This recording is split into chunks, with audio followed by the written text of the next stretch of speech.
Good evening. This meeting of the Planning and Zoning Commission for April 3rd, 2024 will come to order. Please stand for the Pledge of Allegiance. I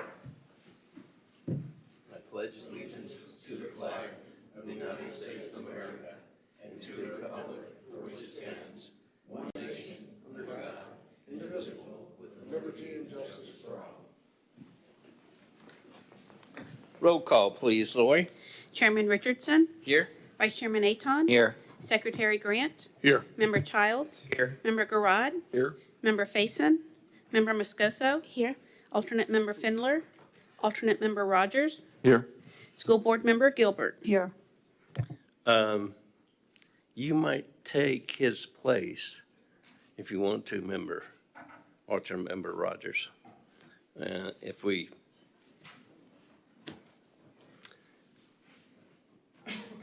There is a quorum. Approval of the minutes of March 20th. Are there any additions or deletions to make to the minutes? Is there a motion to approve the minutes? Mr. Grodd? Yes, sir. I'll make a motion to approve the minutes as presented. I'll second. Okay. Any discussion? Everybody approved, say aye. Aye. Aye. Anybody not approve? Okay, the minutes are approved. Before we get into the next item, a couple of things I neglected to say is this weekend, Vice Mayor Robinson lost his grandson. I don't know the specifics, but his grandson did pass away. And I would ask for a moment of silence in honor of Vice Mayor Robinson.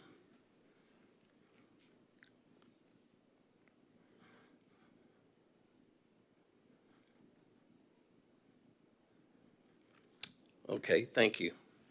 And under new business, I would like to take item A and reverse A and B. Take item B first. Any disagreement with that? Okay, everybody in agreement? Okay.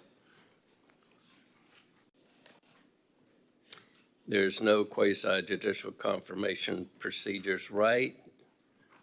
There are two quasi-judicial items. I can Okay. read the notice on the front of the agenda, which states all persons who anticipate speaking on any public hearing item must fill out an oath card to be heard on that agenda item and sign the oath contained thereon. These cards are located on the table near the entrance to the council chamber or may be obtained from the recording secretary. This meeting will be conducted in accordance to the procedures adopted in resolution number 24-1997. Those speaking in favor of a request will be heard first. Those opposed will be heard second, and those who wish to make a public comment on the item will speak third. The applicant may make a brief rebuttal if necessary. A representative from either side, for or against, may cross-examine a witness. Anyone who speaks is considered a witness. If you have photographs, sketches, or documents that you desire for the commission to consider, they must be submitted into evidence and will be retained by the city. Please submit such exhibits to the recording secretary. Thank you. There is no consent agenda item, so the first item under old business is A, Golden Knights Boulevard ordinance. Thank you, Chairman. Good evening, Commissioners. Item AA begins on page 8 of 186 of tonight's agenda packet. Enclosed for the Commission's review and consideration are example, buffer, and screening methods. The staff requests the Commission recommend a specific screening method. The staff will then request the hearing to be tabled to the April 17th regular meeting. The ordinance will be revised and presented with the Commission's recommendation at the next regular meeting. If you remember, this item came before you at the March 6th meeting and was tabled to allow us to explore some more of the screening methods and to meet with the airport staff. I had a meeting with Kevin Doherty and Lisa Nicholas over at the Airport Authority. Unfortunately, we had to cancel last minute on March 22nd and haven't been able to reschedule that meeting.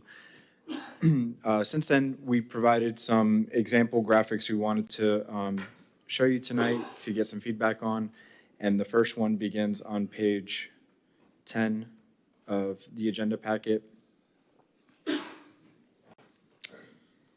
So there is a request to table this item because the representatives of Airport Authority could not be here.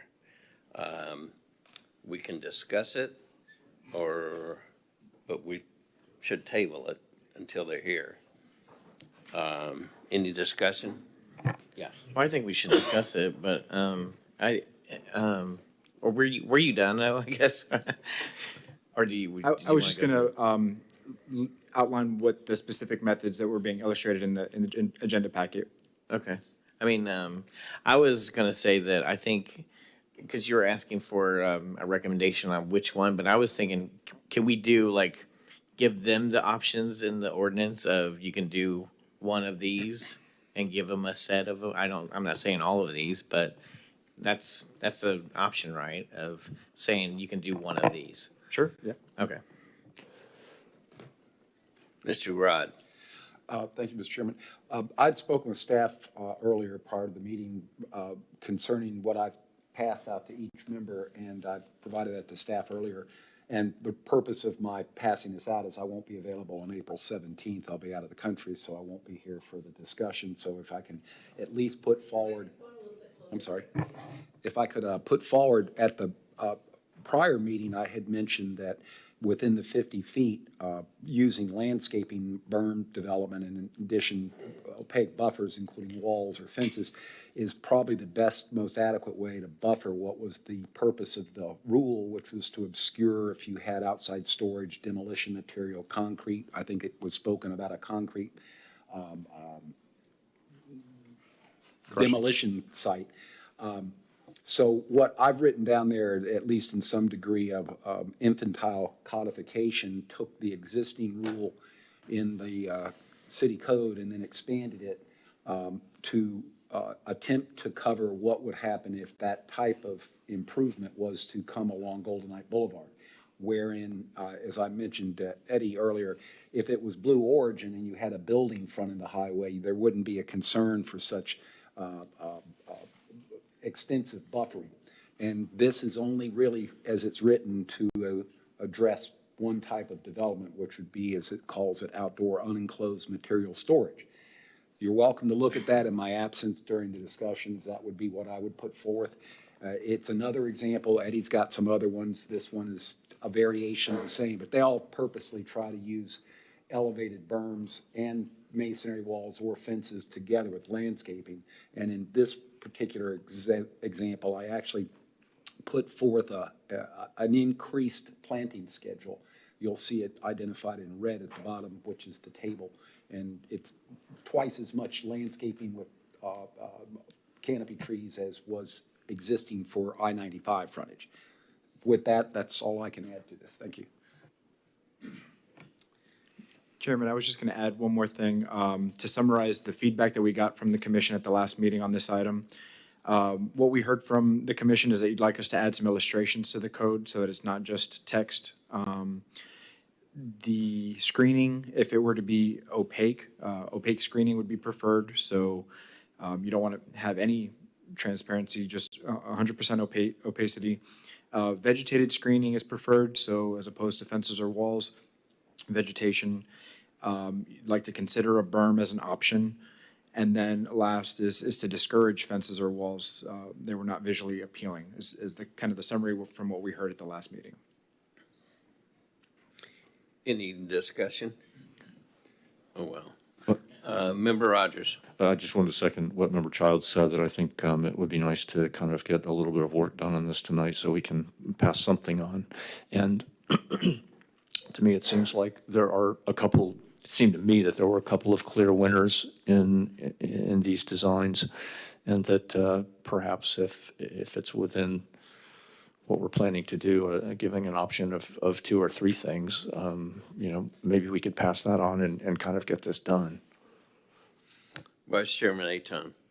So, and I'm not sure the right way to do this. I think it's kind of a mix of what Member Garrard submitted and your illustration at the top of page 10, which is kind of an opaque fairly opaque with natural vegetation versus the illustration below it with the larger gaps, which I realize for the developer, it's probably more expensive, but it's also a much more attractive from the street side. I think the challenge is, and kind of what Member Gerard was going for, is if it's a building that's got a nice facade on it, you don't need this. If it's a fairly short structure, you maybe don't need it as much if you've got the berm, because most of, especially along Golden Knights, most people are going to be sitting in cars. And so the side angle with the berm and the elevated structure, you don't have to go very high to accomplish what you want to accomplish. But then if you've got 20-foot high piles of crushed concrete that you're trying to hide, that becomes something that you do want something like this. And my guess is there's probably maybe something that's outside the description of outdoor stored materials, but still is not visually attractive driving along Golden Knight Boulevard, that you would want the higher screening. So I don't know, I don't have a great answer or suggestion as to how we could kind of create various methods that could be applied depending on the use. But it seems to me that would probably be the best case if we could come up with something like that. So is your preference the first view? Yeah, my preference is the first view for maximum screening. It was Yes, mine too. Yeah, and then perhaps something that is got a nice facade or whatever, doesn't require as much screening. Certainly the one below it's more visually attractive, probably a lot less expensive to go in, and whether the fence needs to be, visually blocking or opaque, or whether it's just more like, I'm trying to think, in the industrial park, the old Embraer building there has a nice fence, but it's not opaque. So something along those lines. But I certainly, agree that we need something in the ordinance that, depending on the use, we can impose some level of pretty opaque screening when driving along an entryway to a resource like the airport. I would say too, that the first view in here is exactly what I intended in the motion for the gas station that was reopening at the corner of Garden and I-95. This is exactly what I intended it to look like. And I think I'm speaking for the commission. That's what it should look like. Secretary Grant. I'm inclined to agree with the first image. Now, this would be completely down Golden Knights Boulevard, right? Not just one particular business. Yes, it would be in front of that concrete crushing. That's the only facility? So All the way down? So let me clarify. The concrete crushing facility is the property at the northwest corner of the railroad tracks and Golden Knights Boulevard. That property had a CUP that was approved that required certain conditions that are similar to what's being proposed here, and has an approved site plan. So any new conditions would not apply to that property because there's an approved site plan. However, there are 3 or 4 other properties along Golden Knights Boulevard where if they were to come in with a site plan, if this gets adopted, that they would have to meet this standard. Okay. I think they should. That's just my opinion, of course, because I love this design with the burn and the fence on the top of the burn, and then the trees and the understory in front of the trees. That would be beautiful up and down Golden Knights Boulevard, in my opinion. Member Rogers. Eddie, if someone, if one of the other properties, so basically the properties that don't have the berm are grandfathered in, they don't have to have the berm, you're saying? Could you just say one more The time? properties that do not have the berm along Golden Knights Boulevard, they're grandfathered in, they don't have to put the berm in. If this were to be, the decision, this first berm with the planting. So, but there are other properties right now along Golden Knights Boulevard that are in place that do not have a berm, and they will not be required to have a berm. They don't, Currently, this is not a requirement, so no, there's no required berm currently. If this ordinance were to be adopted with changes to require a berm, currently there is no berm along Golden Knights Boulevard on any of the properties. correct, but how many separate properties are there along there, do you know? Three or four, I can verify.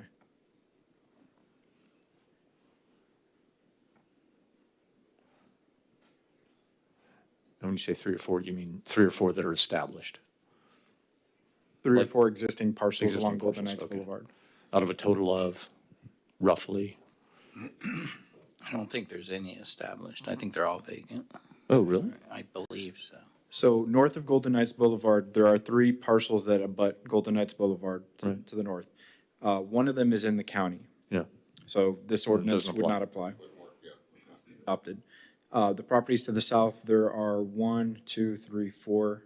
So there are 4 properties to the south of Golden Knights Boulevard, and all of them are undeveloped. Oh, okay, great. Okay, so this would not be, just a kind of a hodgepodge of, okay, this has a berm, this doesn't have a berm, this has a berm, this has a berm, that doesn't have a berm. It would be berm all the way. If all the properties were developed, yes. Yes, okay. Member Grodd. In line with the comment that was made about trying to conserve cost for consideration with the cost of a wall or berm, and the comment about the illustrations which are preferred, I think it's the first illustration that spins up after page 10, which shows a 5-foot berm, an 8-foot wall. It illustrates the plantings and it describes the plantings per linear feet. What I wrote was to take this and turn the 5-foot berm to an 8-foot berm and turn the 5-foot wall, the 8-foot wall to a 5-foot wall, reducing the cost of that. Also that, and I'm not the engineer by any measure, but I'm sure that the structural requirements for an 8-foot concrete wall are going to be different than those requirements for a shorter wall. And then when I mentioned about taking the current table 30-9, if you look at the handout, you'll see that the planning schedule that's in red reflects what that first illustration describes, which, for example, is 8 trees per 100 linear feet, 4 understories per 100 linear feet. So it's essentially the picture is the description. It's just reversing the height of the berm with the wall. And if I may ask Eddie, since it is a question about what if the county developed their property that's not incorporated, is it possible to reach out to the county and advise the Planning and Zoning Commission at the next meeting what is the buffer requirement for Brevard County if somebody were to develop a similar project, just to get a feel for Mr. Rogers' question about berms, no berms here, or the gap being an unincorporated parcel. Is it possible to find out what that is? We can. That one parcel is already developed with a use. It's a sand mine. Okay. So I don't know that it would be It's not redeveloped. vacant, it's already developed. Okay, that wouldn't matter. Thank you. Member Aton.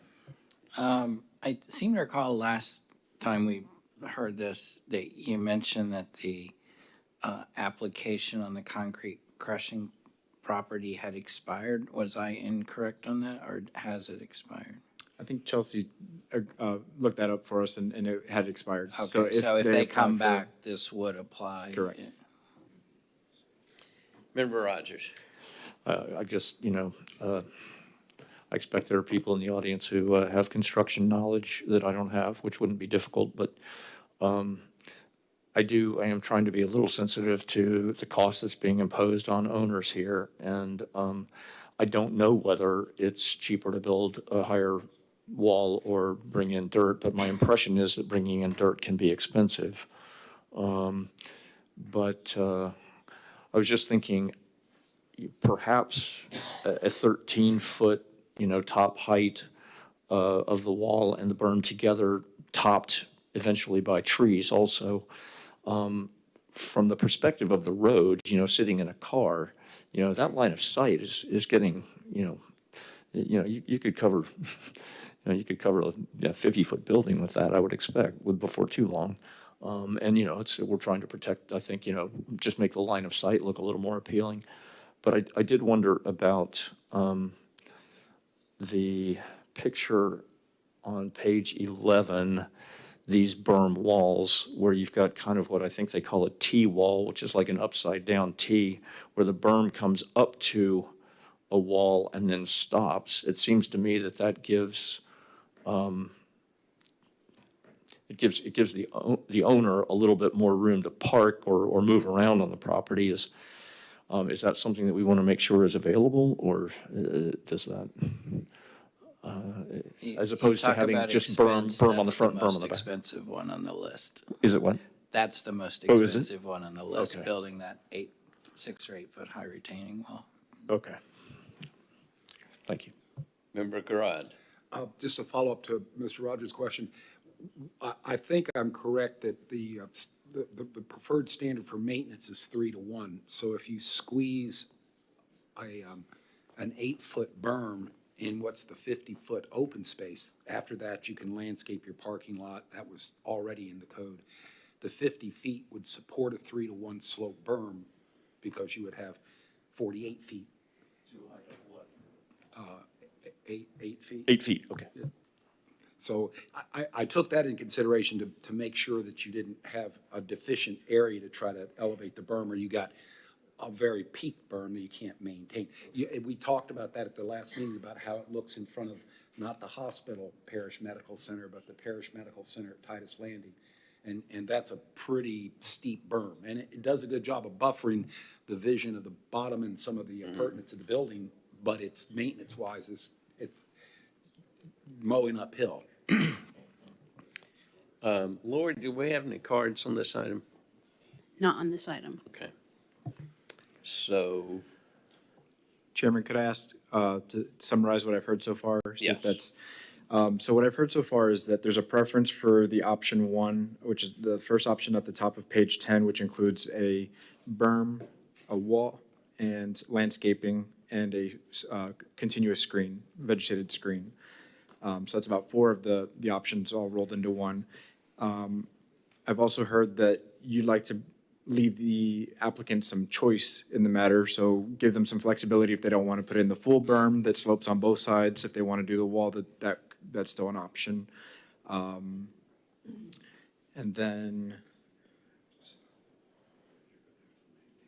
is there anything else that I'm missing? Oh, one more thing. What about the idea that this enhanced buffer would only apply to uses that include outdoor storage of materials? Was that something that was a consensus of the group? No? Okay. Member Rogers. I kind of think for the sake of, just continuity, I think it'd be nice that it applies to everything if we're actually starting with a blank slate here. But I was just going to ask the rest of the group. The last one, the very last picture, the planted natural buffer with opaque screen of vegetation, is that thought that it generally would not be dependable enough, to sort of to screen, or perhaps it wouldn't be dependable enough through all times of the year? Does that not appeal?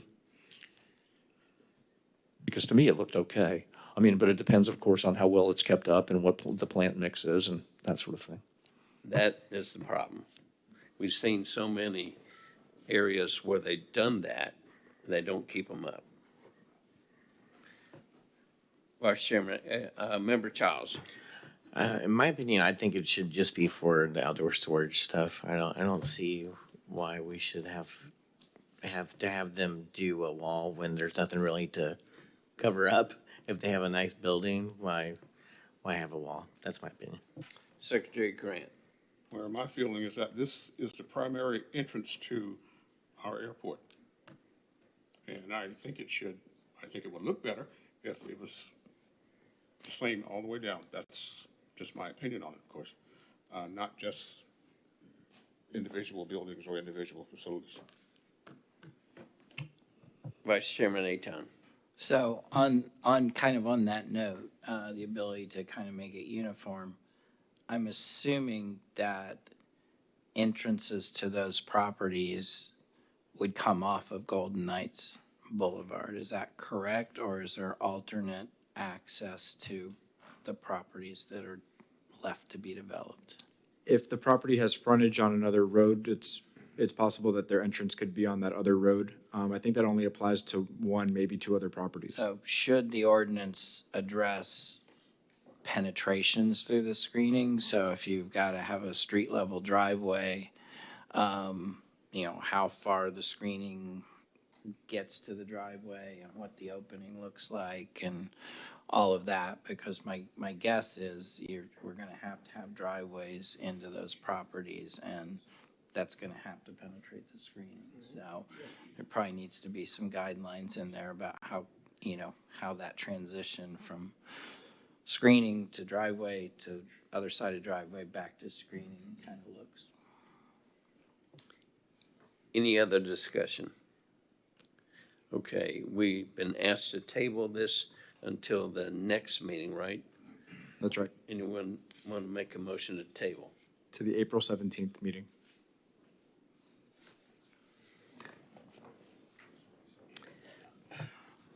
Mr. Chairman, I make a motion to table the Golden Knights Boulevard ordinance until April 17th, 2024. Is there a second?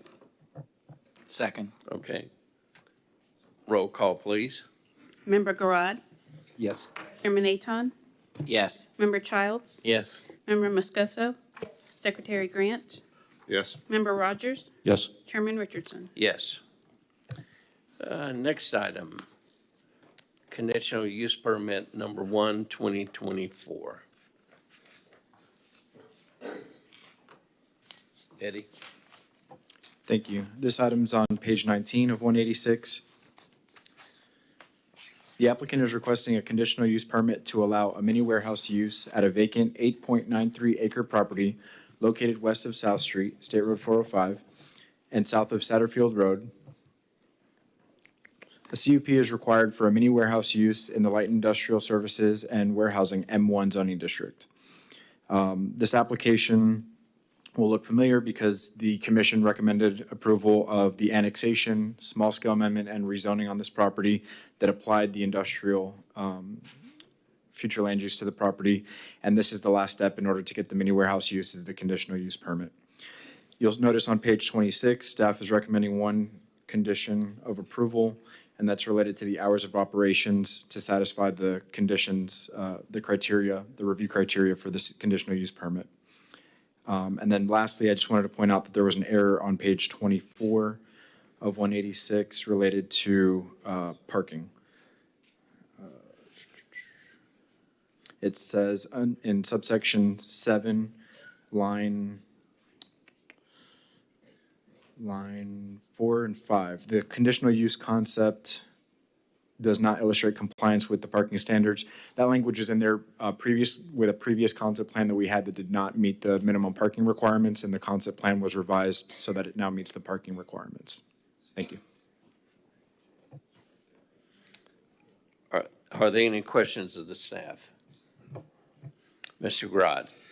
Eddie, I think this question came up from me before, and as I recall, the highway road is maintained by Brevard County. That's not a city maintenance roadway, meaning the two-lane section of 405 in front of this property. Is that a county or a city-maintained road?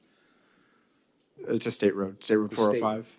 And in light of the two-lane section, is there any policy, any understanding memorandums and et cetera, whereby driveway penetrations and left turn movements into these sites at least consider whether improving it with a turn lane, left turn lane, would be a requirement?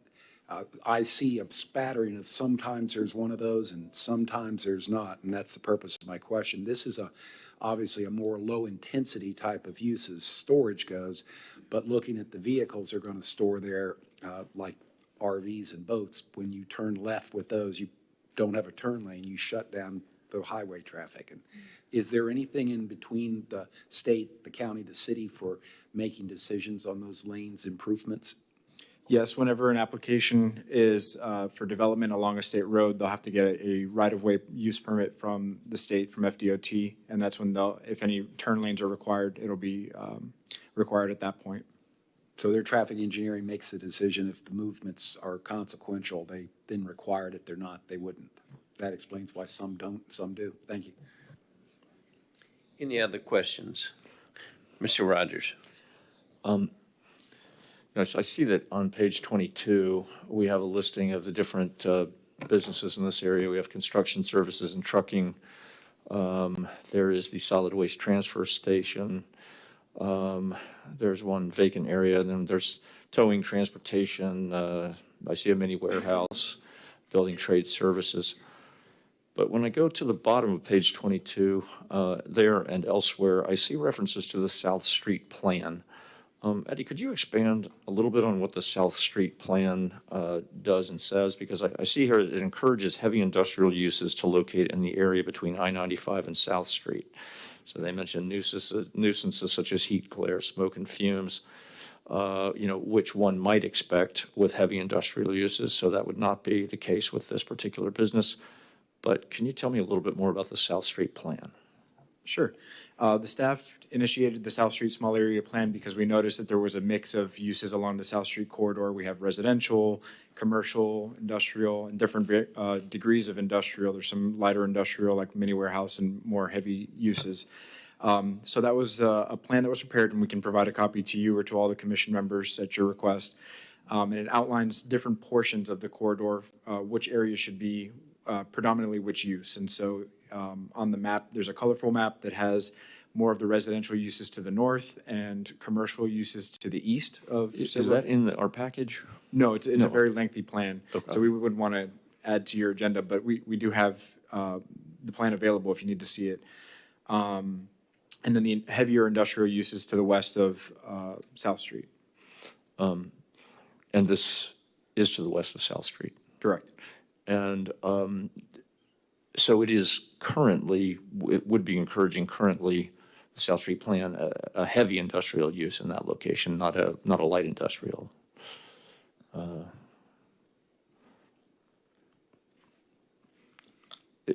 guess I'm asking if there's some favor towards a heavier industrial use in this area rather than a storage facility, which is classified light industrial, correct? Sure, let me take a look.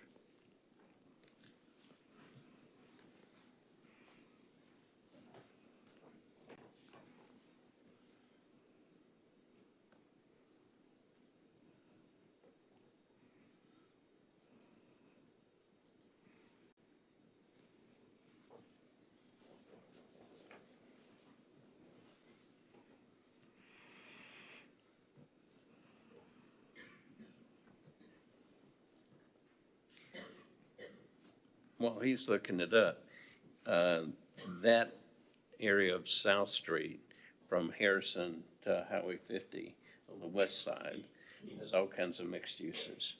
You've got a truss company that builds trusses in there. You've got a crane company that has a crane service in there.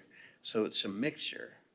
There's several mini warehouse complexes. And then you've got the county. Transfer station. Yeah, that's a nice way to put it. The county dump on the side. And then you've got also the vegetation.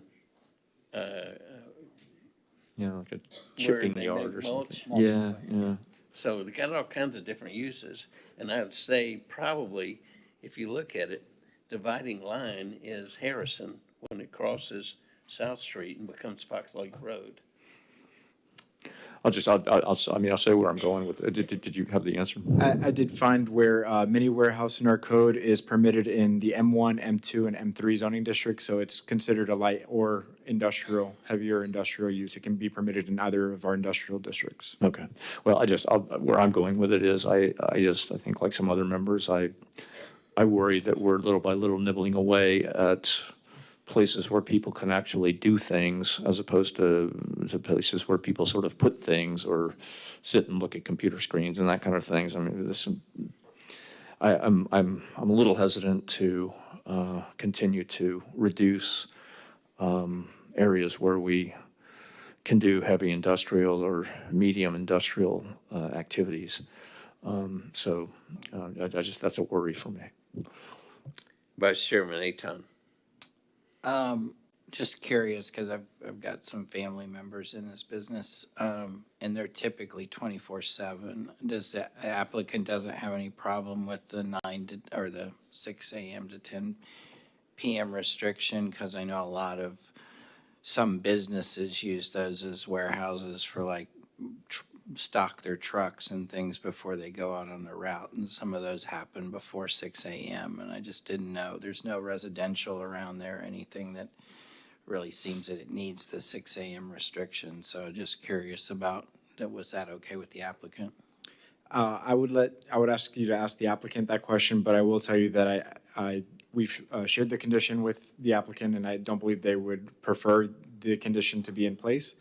The condition was recommended based on the criteria, the review criteria for a conditional use permit, and one of the criteria is that it be consistent with the surrounding properties. And when we looked at what the surrounding properties' hours of operations were, they weren't 24 hours.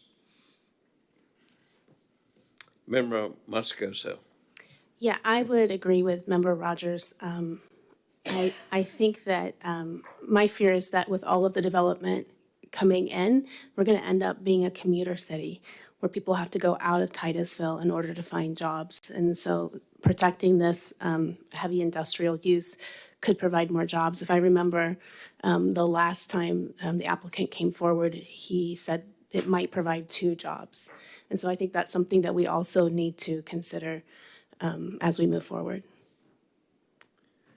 Any other discussion?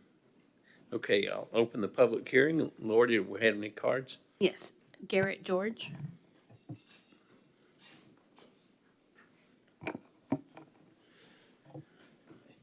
Good evening. Garrett George, CESO. I'm the engineer of record, and I'm representing the applicant who's also here. Just a couple items in regards to the hours of operation. We would prefer to not have those in place. It's a low-intensity use, low volume. We're not going to have people out here working on cars and building things, so having the ability to go 24/7 with gated access would be preferable. And then in regards to the zoning, we kind of had this discussion back during the annexation and rezone. Staff recommended we go with the light industrial.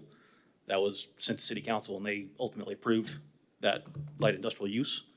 So that's kind of what we're sticking with. Site plan hasn't changed since then, so kind of sticking with what we got. So, Any questions? Thank you. thank you. Next card? Chad Clevenger. Thank you all. Just echo Garrett's statements there that obviously we would prefer a 24/7 gated facility. Obviously, the hours of operation for workers would not be 24/7, but be for people to be able to access RVs, boats. You got a lot of fishermen in this area, so there's probably a lot of need to get out there at an early time. So we would obviously stick with that. And then the same, it's went through the annexation as a light industrial. Fits that code. So, sticking with that and providing storage and capacity for the continued growth in this area. Thank you. Thank you. Any other cards? No, sir. Okay. So it comes back before the commission. Any further discussion? Vice Chairman Aton. So as Chairman Richardson mentioned, there's quite a few other self-storage facilities in here, or maybe not quite a few, but some other self-storage facilities close by. Do we know what their hours of operation are? iStorage is the one that's across the street. And then there's another one that's, I think, an RV storage. It's on page 23 at the bottom. The applicant states the facility will operate 24 hours a day with access via controlled gate. For comparison, there's an existing iStorage facility east of the subject property, which limits access to the facility between 6 a.m. and 10 p.m. And do we know about the other one that's got boats and RVs and stuff on the west side of the road? No, sir. And then just understand the manufacturing or M1 concerns, but I also sit on the Northwood Road Economic Development Zone Board, and we also oversee the industrial park out by Sculptor off of Grissom. And generally what we hear is those types of manufacturing businesses prefer the industrial park kind of piece. And then the other thing we also hear is that companies moving into the area are also moving a lot of employees into the area. And self-storage facilities like this are important to the area because of the need of people moving in and needing a place to put their belongings, because often they're either in temporary housing or they can't afford or get a house quite big enough for everything they've accumulated, which I'm guilty of accumulating. Me too. Thank you, that's helpful input. Member Childs. Yeah, as far as the hours, I don't see a problem with going into a storage unit, especially in that area. It's not like there's, a lot of people or residents who would be bothered by it. So it'd just be other businesses, and I'm for not having the hour restrictions put on them because I don't think that it would serve a great purpose. Thanks. I would have to agree, and I'm guilty as charged. I have a storage unit in a residential neighborhood, adjacent to a residential neighborhood, that's not gated.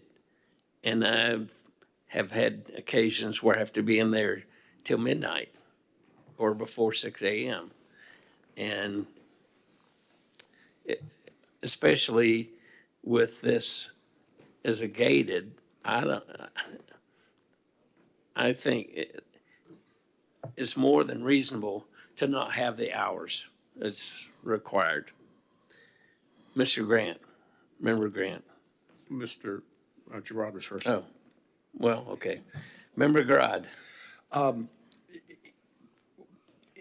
Eddie, you mentioned that in the code, it requires the common consideration surrounding properties and their hours of operation, as it explains there on page 23, is 6 to 10. Were they conditionally approved for that, voluntarily approved for that? Is it in the code, it has to be 6 to 10, or is it something that's subject to change if an applicant, in this case, were to find favor with a recommendation to not limit hours? The competitor across the street's now limited in hours. It would seem natural that if that competitor, like Kind Storage, wanted to say, I need to have mine be 24 for business purposes, are they able to come back and say, I need to reduce that time or increase that time? Or is it in the code that says that's what time it is? Let me just look through the limitations real quick to make sure there's nothing specific about the hours. There's not currently in the code any limitations on the hours specific to 6 to 10. That's not to say that when that facility was constructed that there weren't some requirement at that time. Lacking a specific standard on that property's development that would have been codified as a condition, or maybe it was the code and amended, then if they chose to change their hours of operation, would they be able to do that? Or would they be told you can't do that? This facility, the applicant's facility? The point I'm making is that surrounding properties have set the benchmark that's now put into a condition on this applicant. The commission's deciding if that's going to fly and stay with it. If it doesn't, then the two like-kind businesses have differential standards.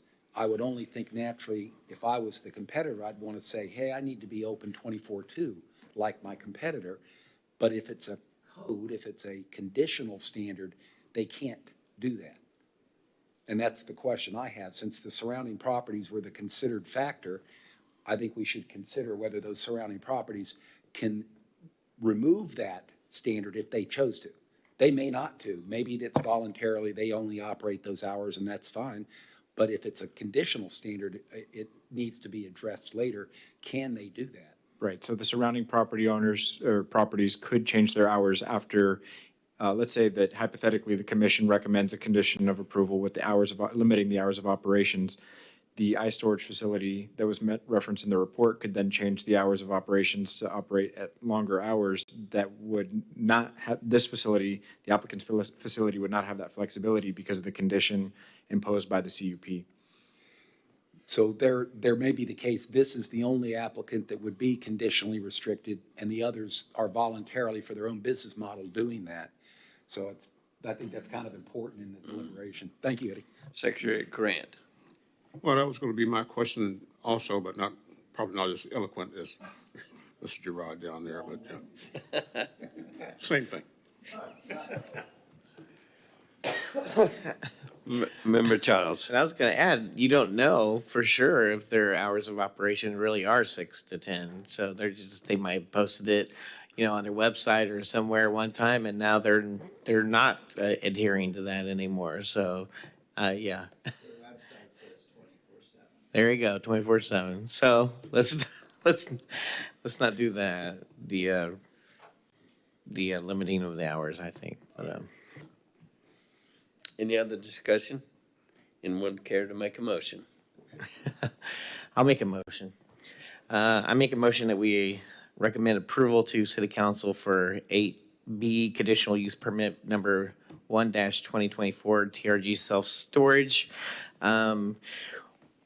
As with conditions, the staff, except for the limitation of hours of operations, and that they be allowed to do 24/7.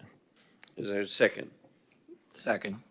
Second by Vice Chairman Aton. Any other discussion? Chairman, Member Moscoso. Chairman, just to clarify, there were no other conditions There that were were no other recommended by conditions. staff, so if you're not adopting that one condition, it's just approved. All right, so just not that one. Okay. Any other discussion? Roll call, please, Lori. Secretary Grant, Yes. No, I'm going to beat my lonely drum for the industrial zoning. Member Childs, Yes. Vice Chairman Aton, Yes. Member Garad, Yes. Member Moscoso, Yes. Chairman Richardson. Yes. This item will be heard at City Council meeting. Is it next week, Eddie? That's correct, sir, April 9th. April 9th. Okay, we've changed the order of the new business. We'll hear 9B first, small-scale comprehensive plan amendment number 3-2024. Page 133. Small scale amendment number 3, 2024 Lieberman multifamily. And this application will look familiar. The commission heard this request last fall and recommended approval, and ultimately city council did not approve the request due to the impacts to the wetlands. The applicant has revised the request to only amend the boundaries to match what was shown on the wetland survey, so that areas that are designated uplands would be zoned R3 and have the high-density residential future land use, and areas that are shown as wetlands would have the conservation future land use and the OR zoning. So, summary. The applicant's requesting a small-scale comprehensive plan amendment with rezoning to correct the future land use map and zoning designation on the property to reflect the submitted wetland survey and construct a multifamily development with up to 169 units using the R3 zoning district development standards. The property lies east of the intersection of South Street, State Road 405, and Swan Lake Drive, generally in the vicinity to the entrance to Swan Lake Estates residential manufactured home park. 125.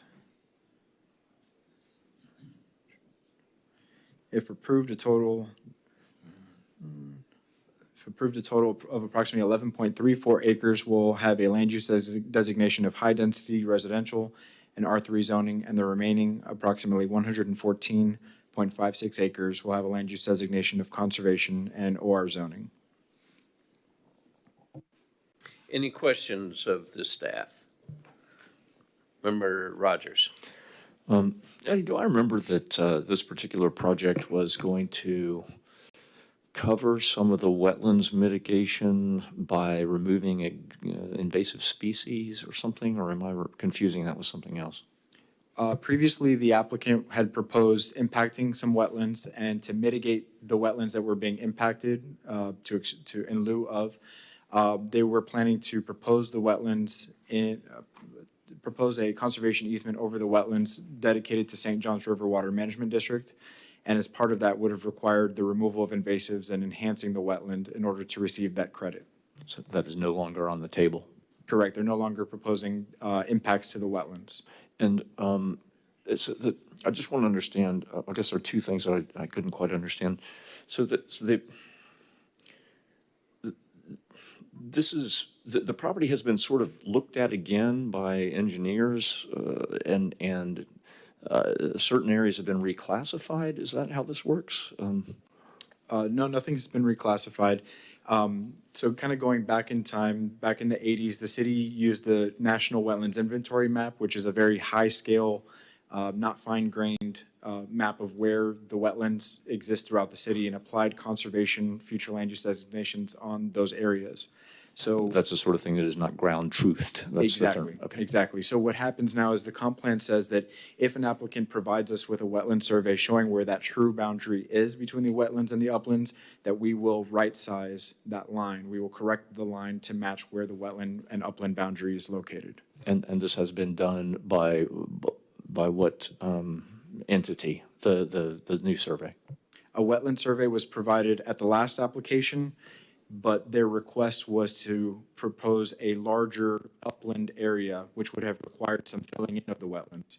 In this case, since the application was denied, they've submitted a new request which would only show the uplands as the R3 zoning and put everything else, including the pockets of low-density residential at the top in the. All right. So that, there's kind of like that one kind of outlier piece that's, I guess, farthest to the east. Have I got that right? What will that be used for? I mean, it's.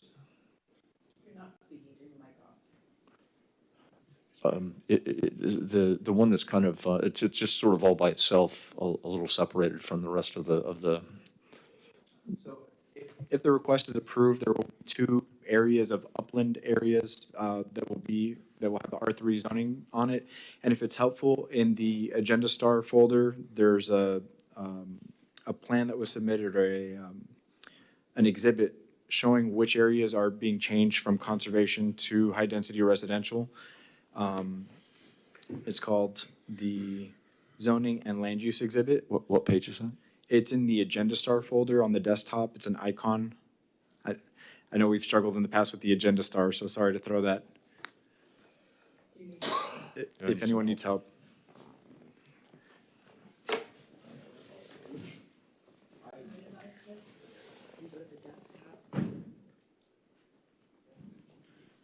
On Agenda Star, which of the 5 items is it? 6 items.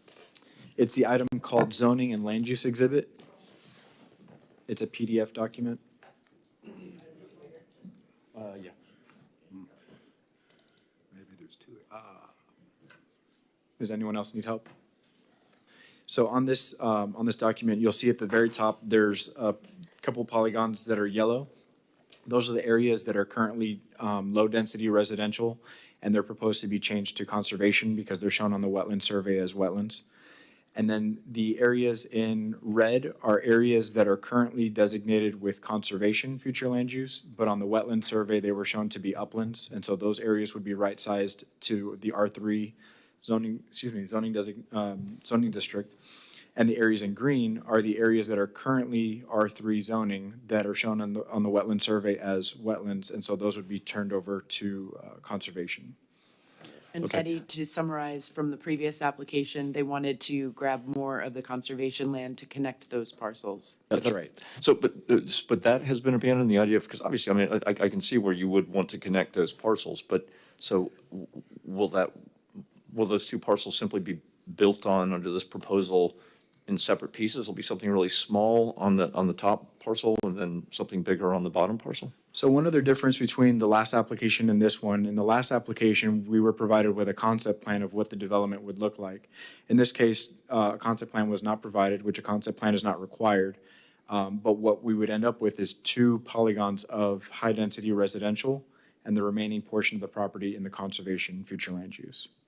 But the idea of connecting those 2 uplands is abandoned.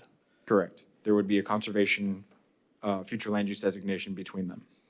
Okay.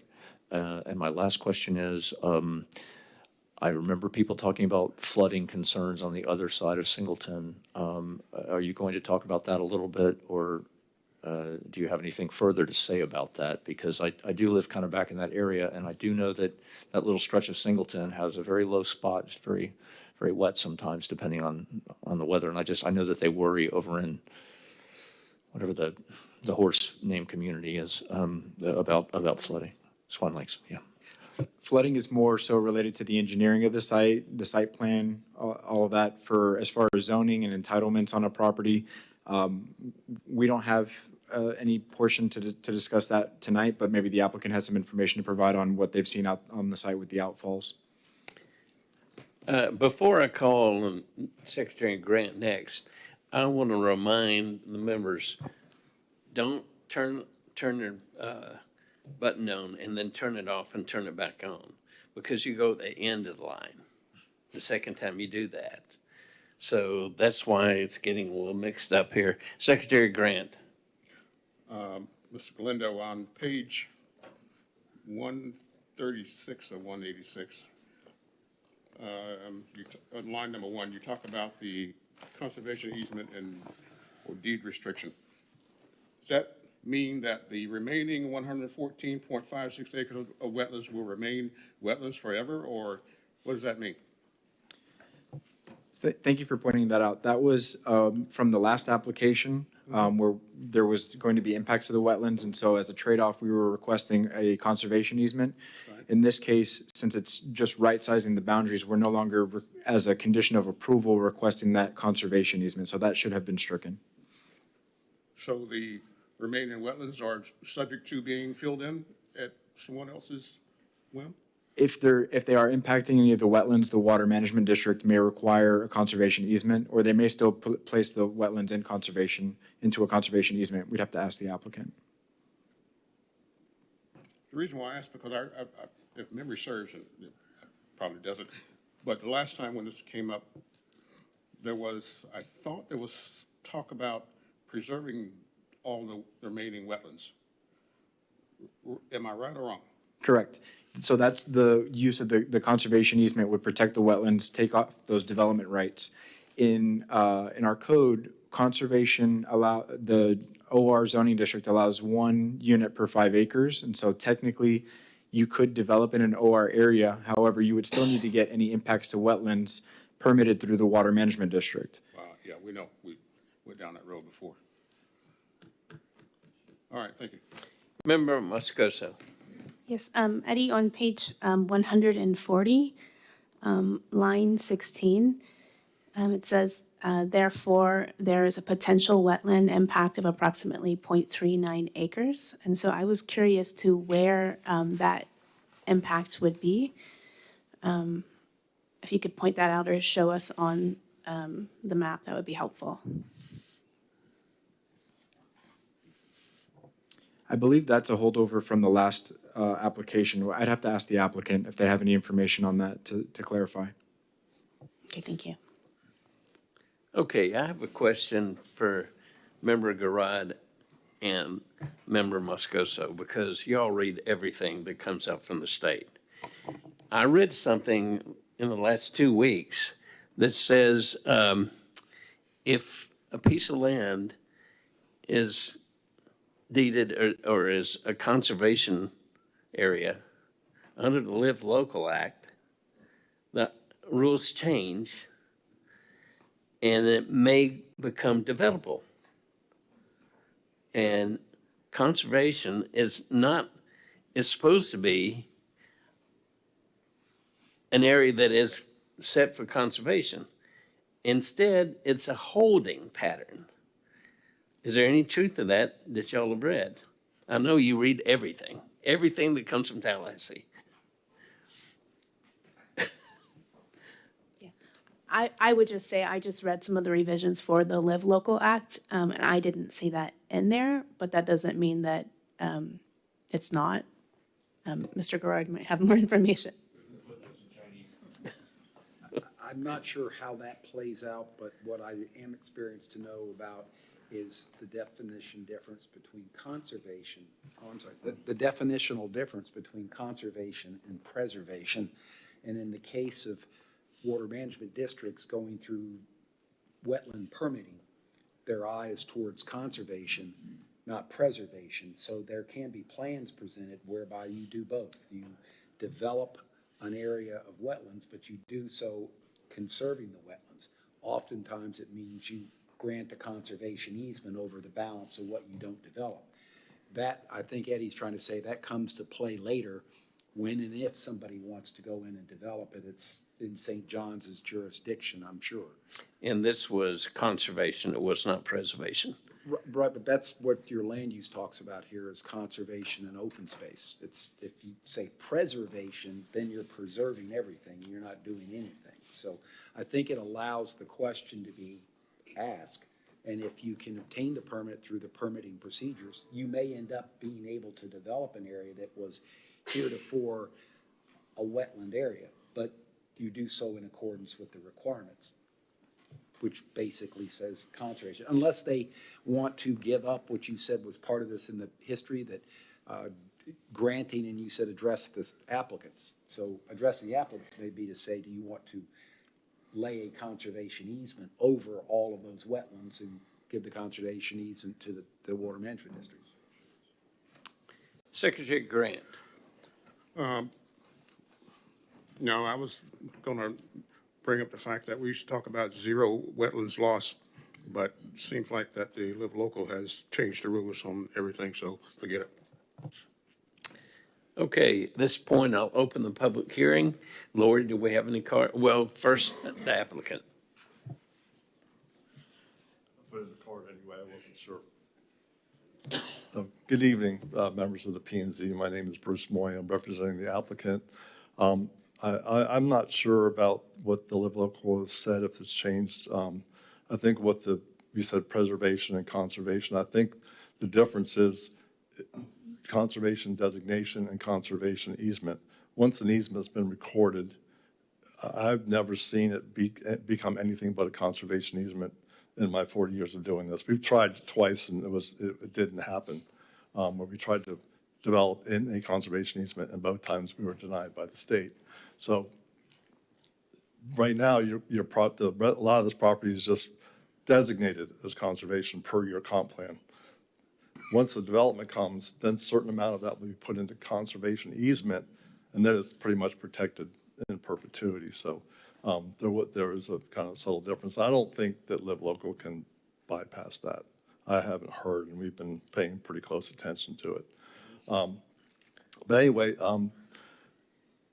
we have heard this before, and almost I could say, forget everything you ever heard about this project, because it doesn't really have, what we're doing tonight has nothing to do with what we were doing last time. This time, we're really just doing a correction. We're not asking for anything. We just have the information that we know where the wetland line is.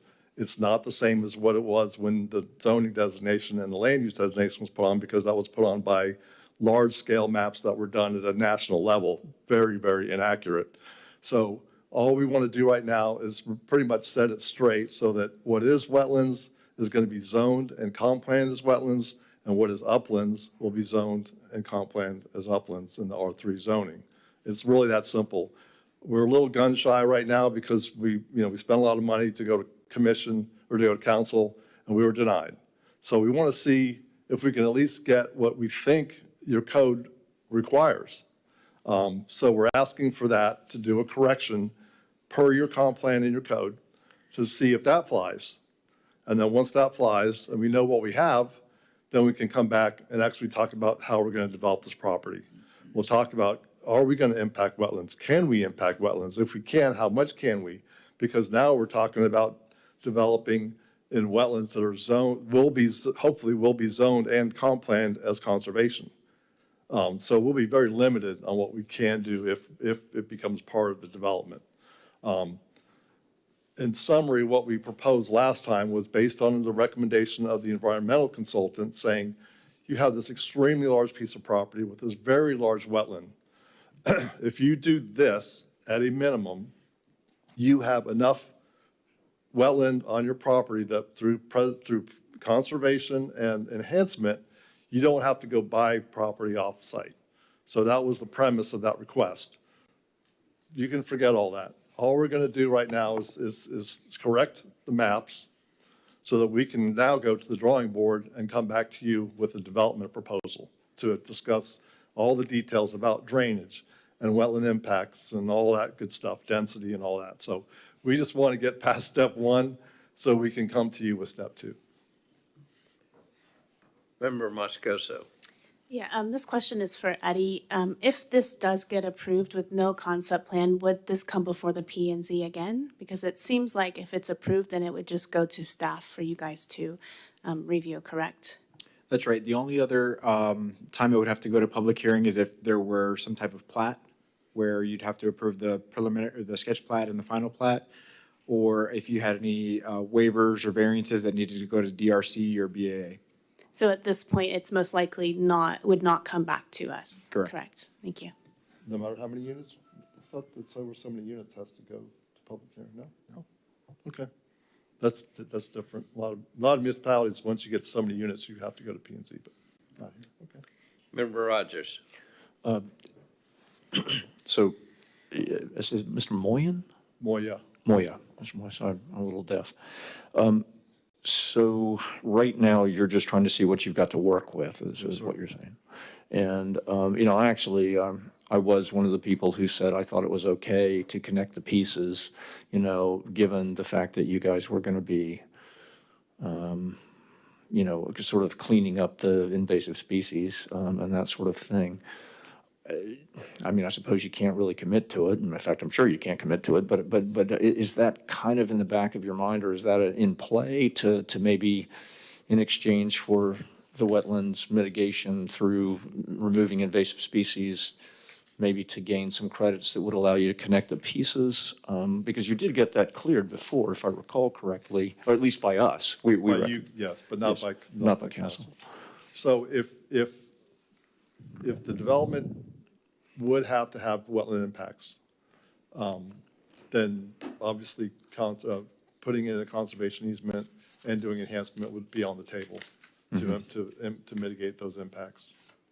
Because it still has to be a no net loss. We still have to improve it so that we don't do it because you gotta look at the quality and the quantity, and then as the quality goes up, the quantity can go down and you still have a no net loss. So we would do that in order to satisfy the district. That's the state requirement. So if we're allowed to do some wetland impacts for whatever purposes that might be ancillary to the development, whatever we chose to do, whatever becomes reasonable to do, then that would be on the table to satisfy the district requirements. Well, I personally certainly am sympathetic to, the desire to connect the pieces of the uplands. I see that, I don't see that as being, unreasonable. But I guess I hope that, that former plan is something that you all keep in mind, although I suppose if it's not coming back before us again, maybe there's not much I have to say about that, but it seems to me that it would be a good selling point, for the future. Member Moscoso.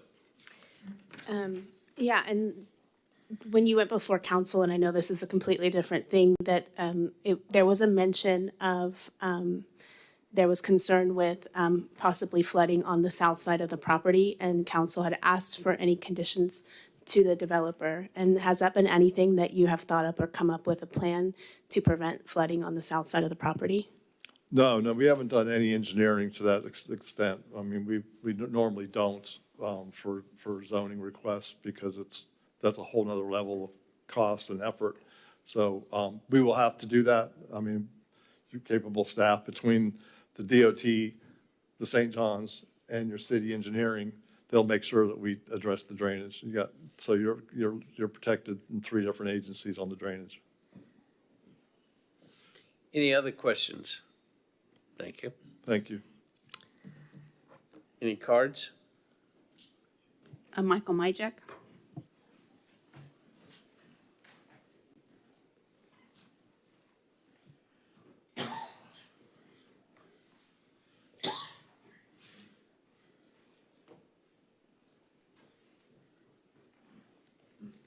Good evening. Michael Majek, Alpine Lane. I was listening to this water resource values issue, the idea of the value of a wetland. I've often wondered how some wetlands are valued more than others. So I decided to look into that. And there's actually a criteria that comes down from Florida statute 3730421 that the St. Johns River Water Management District follows, and there's 10 environmental values. And I want you, as I read this list, think about how many of them actually affect the functional value of the wetland. The first one, recreation in and on the water. If it's a small wetland and you can't put a canoe on it or fish in it, it loses 10 points. Fish and wildlife habitats and the passage of fish, you would expect. Estuarine resources. It gets extra points if it's a saltwater marsh, not freshwater wetlands. Maintenance of freshwater storage and supply, which is exactly what you expect a wetland to do. That's where we get our groundwater recharge for our potable water. You cover up wetlands, you reduce your potable water. You can either have it now or you cannot have it later. It's one or the other. Aesthetic and scenic attributes. That's a good one. Filtration, absorption of nutrients and other pollutants, sediment loads, water quality, and navigation. Yes, 10 points if you can get a big boat on it with an outboard. So when you hear someone say that wetland only is graded 6 or 8, which one of those 6 or 8 do you really want to lose? Because quite frankly, these are the most valuable lands that we have in Titusville. They are the most biologically diverse and active, okay? No net loss of wetlands is what we're striving for. So I don't know if this particular, I wasn't able to study it long enough, but I did have a couple of points that I wanted to bring up as soon as I can figure out where I hid my notes.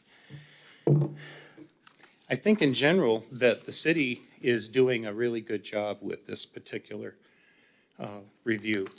And I think that's important. It's complicated. It's a very complicated site. But most of all, I think not all of the conservation proposed to be changed to HDR. I think those are mostly uplands now if we look at the new map. And so that's actually kind of a good thing. How much more time do you need? 1 more minute, please. Okay. Everyone consent for, yes, take a minute. So we're talking about a difference of 0.3 acres here in this one versus, so that actually sounds like a pretty good thing. But the big hole here is there's no concept plan. You're approving high-density residential next to a wetland without a plan, just a wave of the hand. Does that make sense? What's the impact next to a wetland with a 15-foot buffer? The last, not least, is I would like to ask the applicant, will there be impacts to wetlands? Flat out. I'd also like to know direct and secondary impacts, because I think those things are important before you make this decision to change the zoning. Get a plan. A person might want to know where on the site potential impacts will be. Thank you. Thank you. Next card. I had a question. Okay. It's Michael, is it? Yes. I'm sorry, your last name again, sir? Myjack. Someone needs to write these things down. Megan, can you write these down for me? Every time, every person comes up, just write the name down, pass it to me. Mr. Myjack, you are on the environmental, Titusville environmental. Yes, sir. Can you give just kind of a brief summary of your thoughts on this concept of removing invasive species to improve a wetland and what you think the value of that is? Obviously, you speak with much greater knowledge base than most of the people sitting here tonight. I think all invasive species should be removed. Oh, all right. And I think every property owner is incumbent to do so. So when we start talking about them like tiddlywinks in a game as to who's going to take care of it next, that's the wrong question to be asking. The question is, why are they still there?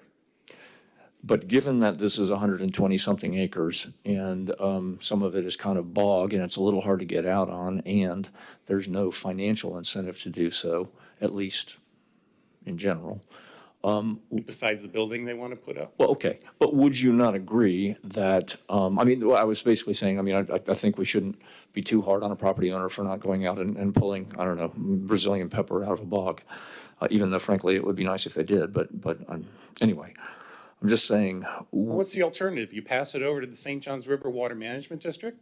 That's if they would like to have it. And if they don't, then it's going to be incumbent upon the developer to hand it off to some homeowners association to do the same thing. Because the city doesn't want the responsibility of maintaining it. We shouldn't be paying for that. It's this development that's causing this issue. So the development needs to take care of it. So why would it be any different for this development, whether it's 1 acre or 100 acres? We don't need invasives and they should be removed. I agree, but I think they won't get removed unless they're removed by the property owner. And if the property owner is incentivized and the invasives are removed, then to me, I guess what I'm saying is there not a net gain?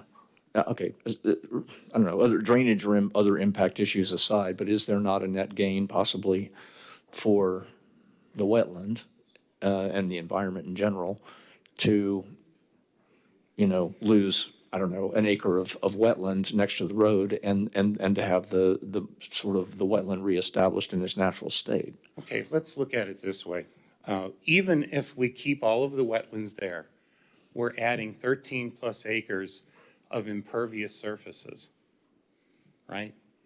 So add an inch of rain to that and you've got millions of gallons of stormwater that you're generating. You're going to put it into the wetlands that you have next to you because that's what they do. They absorb water. The question is that too much? That's where the engineering comes in. That's where the site plan comes in. Again, we don't have one, so we don't know what those impacts are. And I think it's premature to make approvals when we don't know the whole story. Right now, if he wants to change the wetland map, by all means, that's what we're supposed to do. We don't have to change the zoning along with it. That's my point. Wait till you have all the data. Thank you, Mr. Majak. One quick question for Eddie. Eddie, is this in one of the zones of special interest where they have to have, permeable, whatever, I don't want to say, it's not zone of special interest, but where they have to have permeable, parking surfaces and things? The area of critical concern is what you're describing Thank as you. the city's well field. I don't believe so. Let me double check.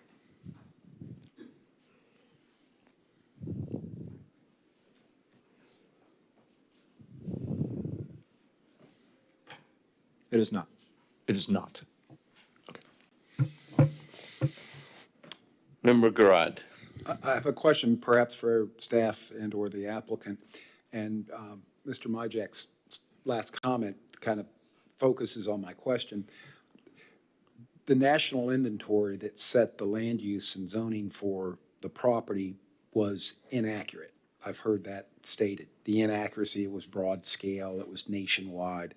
The applicant came through a development review, presented a plan, and illustrated that, but it wasn't successful, wasn't approved. They've come back in which they've done further surveying work, evidence. You used the map where the colors were on the page on the agenda star, where those wetland delineations have been refined to be accurate and specific, and the applicant's engineer stated that. So the zoning change is just the companion application to what otherwise is an adjustment in those wetland delineation lines. And if I understand the reasoning is because the conservation land use is on properties which were not accurately depicted as wetlands. However, that is the land use and that is the zoning.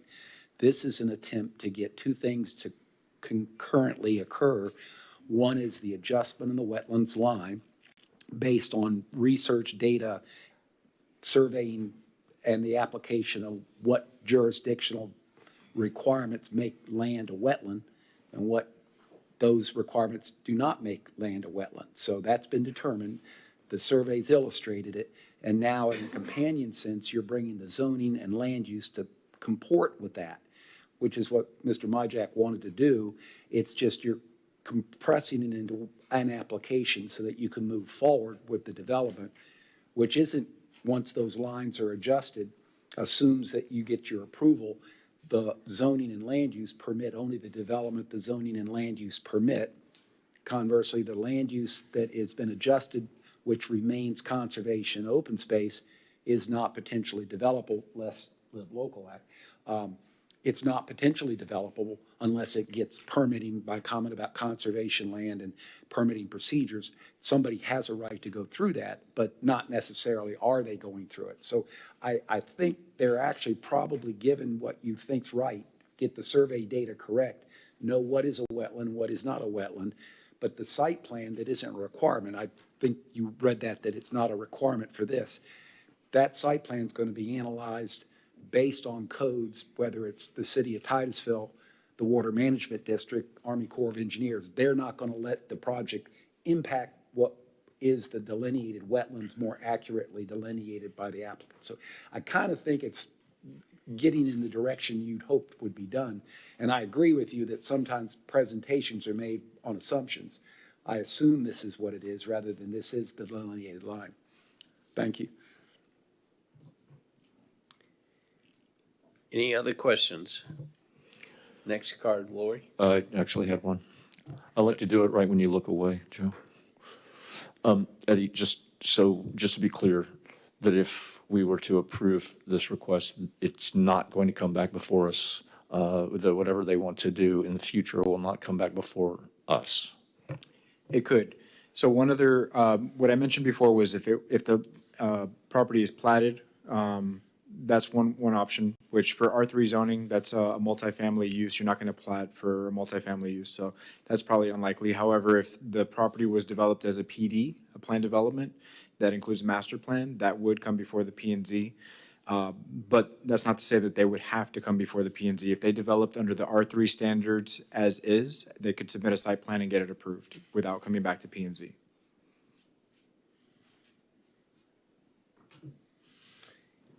Lori, next card. Tom Dobson.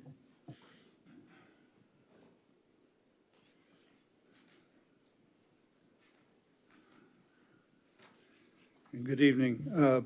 I own the property that's immediately east of the property that we're discussing here.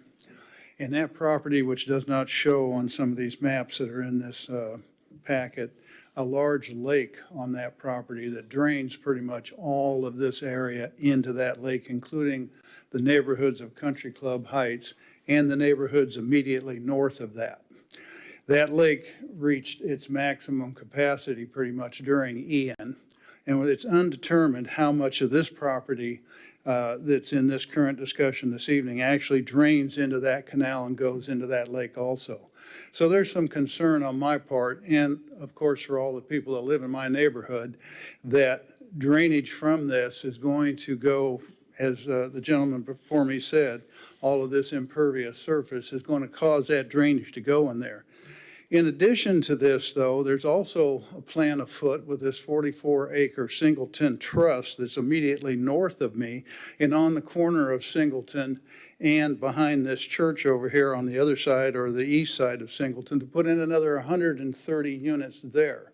So that would give us a total of 300 units within a quarter of a mile there on the 405 corridor, and all of it draining in some way into my lake, which is already draining some vital neighborhoods. In my neighborhood, the drainage is already a major problem, and that it all comes down off of Park Avenue and drains all the way down into the corner, into the back of that. All of Overlook and all of Vista Terrace, all of those streets drain into one little corner, go under two houses, into a canal, down to that lake. It will be this 4 or 5 feet deep and looking like a rushing river when we have a major storm in there. So anything that adds to that amount of water going into that lake is going to be a problem. And that canal goes all the way around behind Heritage Avenue, between the apartments that are on the corner there by the YMCA. There's a large canal that runs all the way through there, and all of that runs down in there. So I'm kind of wondering how they're going to guarantee us that this isn't going to be a problem down the road, particularly if these other developments come to fruition and they are all surrounding this property, everything, and some of it's higher than I am too, so it's going to run down on that lake. And so we have a concern about that, and not to mention all the traffic and so forth that that's going to cause on 405 when these developments take place, because that's going to be quite an intersection right there where all the homes are. So that's my concern. Having been on a couple of these properties and looked at them, I know that the areas. Do you need any additional time? Okay, just a little bit. Okay. I'm just concerned to how much more water that's going to bring onto this property that's already at critical mass right now. So, thank you. Thank you. Next card. That was the last card. Last card. We'll bring it back to the commission. Well, let me ask the applicant if he has anything else to say in rebuttal. Yes, thank you.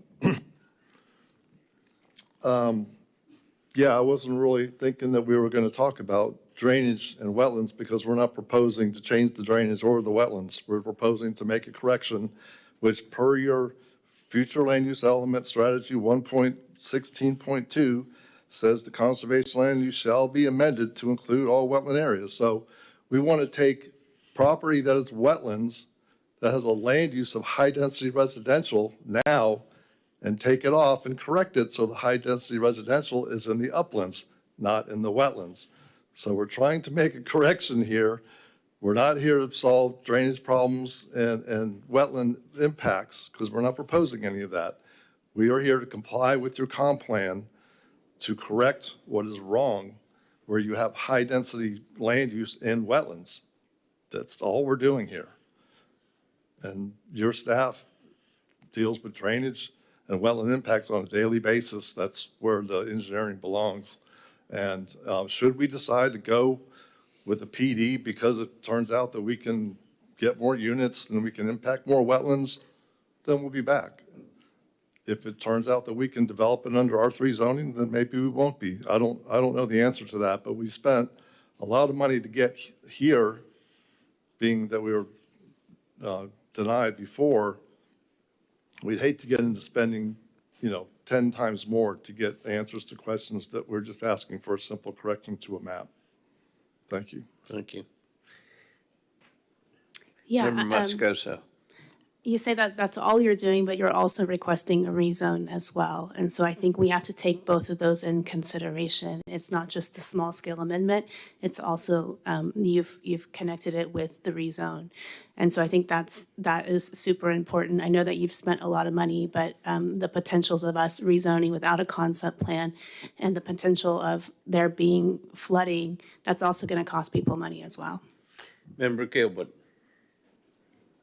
This is a question for staff. Eddie, was there a school concurrency form filled out yet, or is it premature for that? I don't see anything in our packet.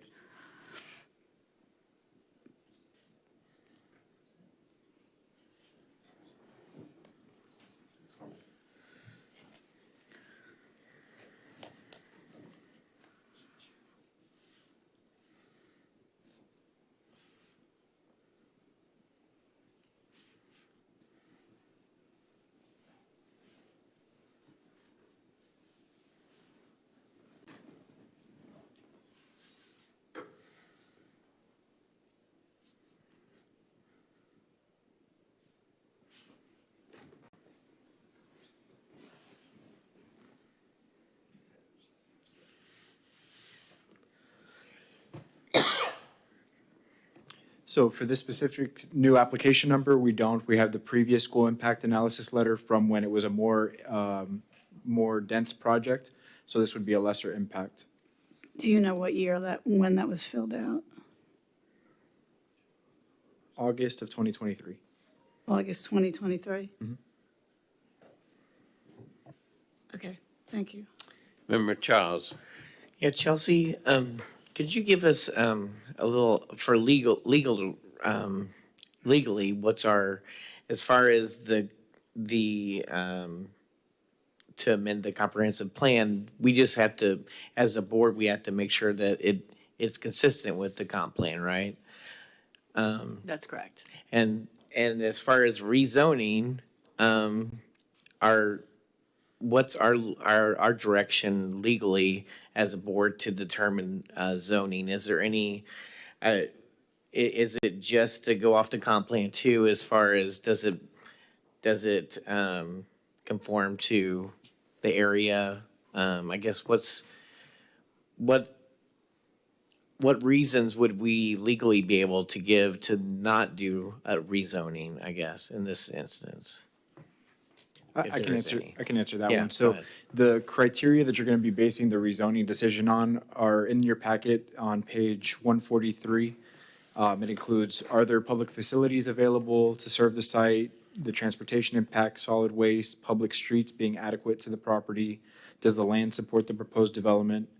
And there's a couple others, but so that's your guiding post is that, And the that's a environmental criteria. impact too, that's one of the.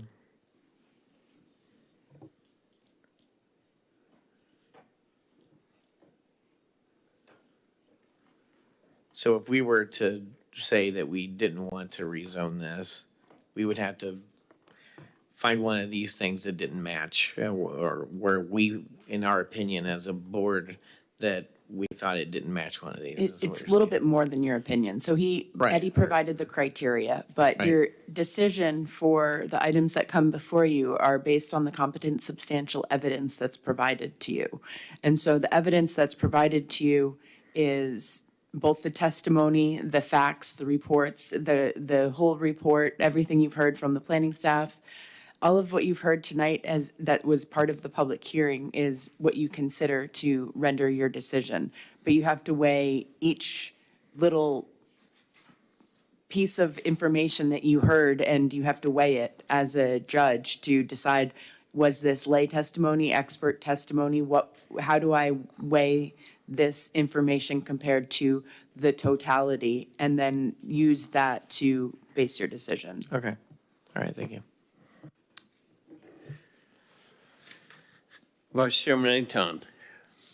I agree with Member Gerard that this is basically a correction, and the rezoning's kind of a good thing in that it's taking OR stuff that should have been R3 to OR, and should have been things that should have been OR to R3.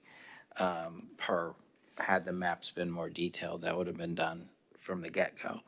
But one thing that might make this a little clearer, is there like a net calculation in here? I didn't see it, like what the acreage of that's going from OR to R3 is, and what the net are, and then how much from R3 is going to OR. I think there was. I believe that's on the application. Let me.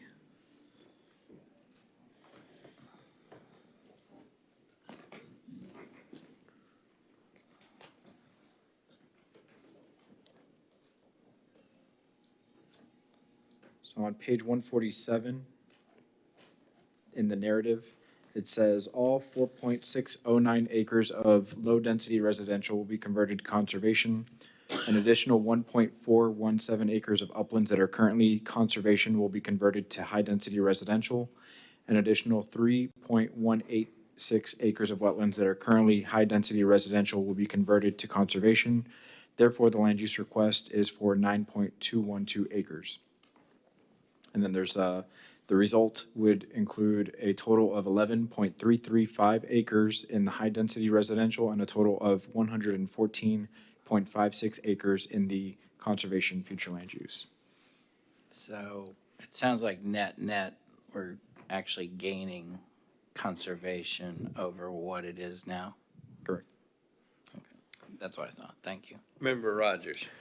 Chelsea, is there any legal basis for us asking, making an approval of this request contingent upon going back to the old proposal to, I don't know, like remove invasive species from the rest of the land and place that into a conservation easement, or is that those totally separate things? I'm sorry, I'm not following you 100%. Well, just that I liked in their old proposal that in exchange for, basically being able to fill in some wetlands right along the road, that they were going to improve with the blessing of the St. John's Water Management District, the wetland by removing invasive species, which gives them sort of credits or something like that, like wetland credits. But but that's now removed from this. But I'm wondering, can we tie an approval of this request to putting that back into? So it sounds like you're asking to impose a condition. You could ask the applicant if they'd be willing to address what you've just commented on, and maybe they can speak to Okay. that. I can't speak for them. Okay, but that's, okay, well, then I guess I will ask the applicant. I know you said that this is not what you're here to do right now, but I wonder, is that something that you might be willing to consider, to put the old? If we don't impact any wetlands, we would not be enhancing the wetland. That would be a cost for no benefit. But, you know, and I don't know how much we can or can't impact that wetland at this time. We haven't done that research. We tried, it didn't work. So we would do it proportionally based on the St. John's requirement. That's all I can say. Thank you. Any other discussion? I've closed the public hearing, I think. So any further discussion, or does anyone care to make a motion? Let's just stare at each other. Oh, Vice Chairman Aton. I move to approve item 9B as presented, small scale comprehensive plan amendment, SSA number 3-2024, Lieberman multifamily. Is there a second to the motion? Second. Seconded by Member Childs. Any discussion? Any discussion? Roll call, please. Member Moscoso? No? Member Garad? Yes. Member Rogers? Yes. Vice Chairman Aton? Yes. Member Childs? Yes. Secretary Grant? Yes. Chairman Richardson?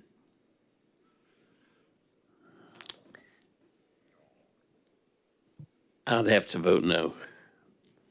I think there's too many things that are not addressed. But the motion passes 4-3, I believe. 5-2. I did hear the motion specifically said the SSA to amend the comprehensive plan ordinance, but I didn't hear anything in the motion about the rezoning, so I would like to ask for another motion for the rezoning ordinance.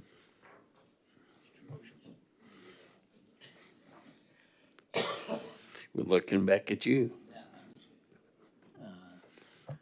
Well, I'll do it. Okay. Go ahead. No, all I'm going to do is approve the rezoning. That's all. Recommend approval for the rezoning. I'll second that. Okay, it's been moved and seconded. Any further discussion? Roll call, please. Member Moscoso? No? Member Garad? Yes. Secretary Grant? Yes. Member Childs? Yes.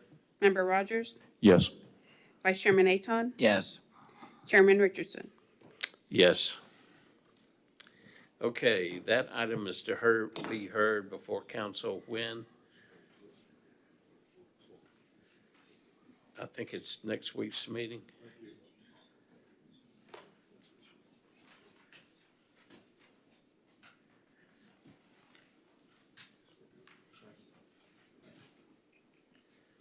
I didn't have it on here. The You council got me. first reading is April 9th, and the public hearing is April 23rd. Okay. Thank you, Chelsea.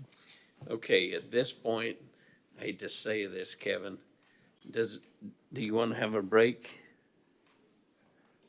If not, we'll continue. I think we have people here for petitions and requests. I don't know if you'd want to do that before, or We still Take a got break. 9A and B. do we? Okay. Yeah. I didn't hear anything about having a break, so we'll go on. Conditional use permit 9A, municipal fleet service. Thank you, sir. Item begins on page 41. The Public Works Department is requesting a conditional use permit to replace the existing municipal fleet service station with new facilities, including canopy pumps, etc., at 101 North Singleton Avenue. A CUP is required for additional storage greater than 5 gallons or use of a regulated substance, as in gasoline, in the area of critical concern per section 3.9.4.4 of the Hazardous Materials Technical Manual. The subject property is located at the northeast corner of the intersection of Garden Street, State Road 406, and Singleton Avenue, and is within the area of critical concern. The subject property contains approximately 16.54 acres and is currently developed as a municipal water production facility, garage, and fleet service station. The future land use designation on the property is public, semi-public, and the property is zoned public. The above-ground fuel storage tank is proposed to be located outside of the Florida Department of Environmental Protection required 500-foot minimum setback from a potable water well, but within the city's required 750-foot minimum setback from a well per section 3.8.1 of the city's Hazardous Materials Technical Manual. The policy further states that existing non-residential uses of hazardous substances shall be allowed to continue their use, provided the user shall obtain a well-field protection operating permit. The permit for the fuel storage use was submitted with this application. The distance from the property boundary to the nearest active water supply wellhead is approximately 550 feet. The proposed tank will be located within the same general area of the site as the tanks being replaced. The proposed above-ground fuel storage and distribution system shall comply with Florida Administrative Code 62-762, above-ground storage tank systems, FFPA 30, Flammable and Combustible Liquids Code, and NFPA 30A, Code for Motor Fuel Dispensing Facilities, and all other applicable local, state, and federal regulations that apply to the intended facility use and operations. The only thing I wanted to highlight for you all is that we have diagrams of the existing conditions. Those are available on page 88.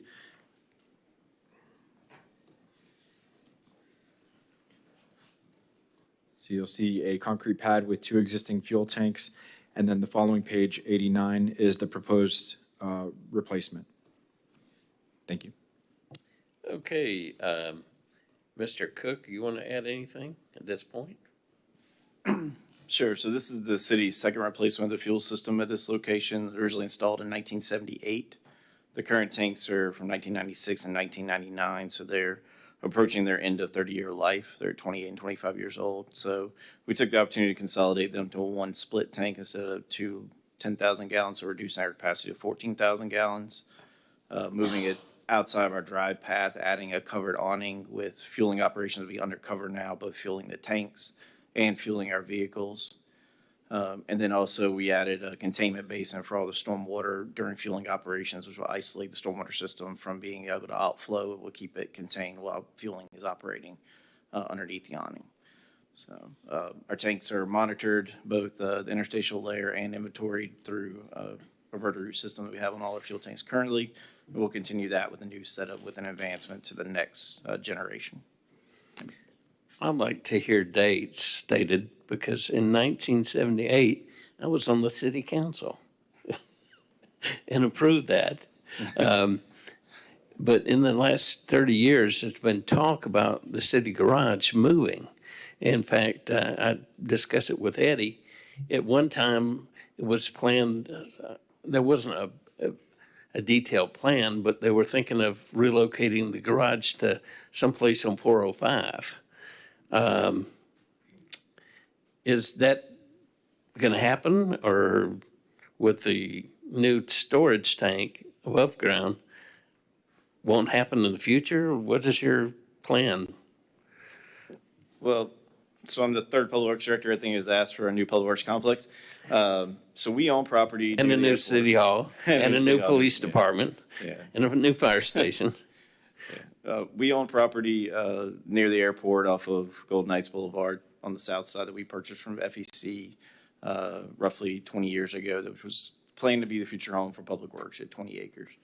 Well, we're not on Golden Knights. We're further down the street to the south, actually. But that was prior to the consolidation of Public Works back to its original scope. So now we're rethinking where our staffing is going to land because we have access to additional facilities around the city. So a lot of it hinging on funding today. We don't have a plan funded to move anything off of this site at this point, but we do in the future plan to consolidate some of our services off of the Singleton site. And at one time, I think it was that same year, 78, I asked I think it was development director, as the city planned to screen that, well, it was the city garage, we called it then. And he says, the city doesn't have to screen anything. And I don't have to tell you what my reaction to his comment is. But on the east side, on the west side of Singleton Avenue, you've got employee parking in the grass and then gravel. Will that be somewhat improved, hopefully, in the future? I know it doesn't have anything with this storage tank, but I mean, it is a detriment for the city. You're right. It doesn't set a good example for the city. So right now, ACOM is doing a master plan of the garage site. So part of that is consolidation of our localized services, including looking at parking. We did about 3 years now, we rent the old church to the north of our facility from the airport. That used to be originally the women's club. Yes, yes. So we now rent that from the airport. We use that for storage and for operations. So that is our parking on days that we don't park on Singletons. If you ever go by, when we mow Singleton, we don't park on it. So the goal is in the future, yes, to be parked off of, it is a property, not right away at that point, but off of that location. But again, that's going to take shifting of staff off-site or adjusting some of our current usage, this water plant to the north, into parking, which right now is not set up for that. Member Rogers. It's Mr. Cook, right? Mr. Cook, so there's an actual city well on this site? Or you said close to the site, 550 feet or something like that? Yes, it's along Singleton. We have a number of wells that are stationed along Singleton Avenue that are operational. Oh, okay. We have a well on the city property in the far corner. There's a non-operational well, but there's a well head still there. But operational wells are on Singleton. Okay. I mean, I have no idea what happens when this is a dual, it's like a tank with a wall down the middle, basically. You got diesel on one side and gas on the other. And then it's got a double wall outside of that inner tank. Yes. And, I saw some reference to retaining walls and, clay impermeable material and that sort of thing. Is this fueling area in some kind of a depression that in case this tank were to suffer some kind of a rupture, that the fuel would be contained in an impermeable sort of pool or? Yeah, if it were to leak, it will leak onto paved surfaces of the yard. Yes, but Well, like, are they flat paved surfaces, or are they kind of crown paved surfaces, or are they bowl paved surfaces? So part of this is a containment basin was added. So the storm drains at that point will not function as storm drains. They will funnel any fuel into the containment basin, which doesn't have an outfall unless it's opened. And in an event of a leak, it would be shut down to where nothing would come out. The other advantage of this site is it's manned. So there's no fueling operation when a staff member's not there. So between the fire department using it, they are obviously with their vehicles. Our solid waste staff are with their vehicles, who are also responsible for cleanups with the fire department. So any leakage already has on-site response. Okay, I'm sorry I missed the part. I just don't know this stuff. So if there were a catastrophic leak, the fuel goes into drains, and the drains are shunted to a containment area? Yeah, it's a containment box. Okay, and how big is that box? I have to find that for you. I mean, ish. Like, is it 10,000 gallons? No, I would put it at probably about 20% of the tanks themselves. Okay. I will share that we've operated these current tanks with no failures for the last 30 years, both. So the next iteration of tank is a better built technology than they were 30 years ago. They are still, but they are not expected to be damaged. And these are out of our drive paths now. So. This is probably going to sound a little paranoid, but given the state of the world at the moment,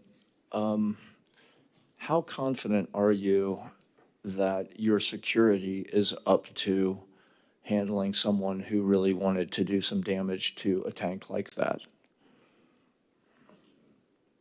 Well, the site is monitored. It has surveillance on it. It's patrolled by the police department on a regular basis with their normal patrols. It's as secure as any other above-ground storage unit right now. It's fenced. Operation of our pumps can't be done without a key card of the city, so that negates all the operation. The only thing left would be damage to physically damage in the tank.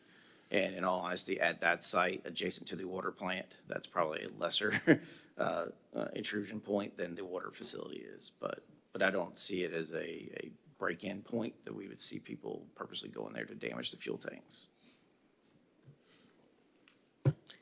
Member Garad. For Kevin, I understand the difference between the FDEP's 500-foot well setback and the 750 feet the city's code requires. There's a differential. What's the differential for? Why is the city's greater than FDEP's? Most of the city's well field restrictions are more stringent than the DEP's. So a lot of times our AEC code is not the DEP standard for well fields. They're a step above or pushing out the border some. In this case, it's a consequence to conformity with the standard. Well, yeah, the consequence would have been we would have to put it on the south side adjacent to buildings, which would bring it into impact with the building operation as opposed to the empty area off the drive path.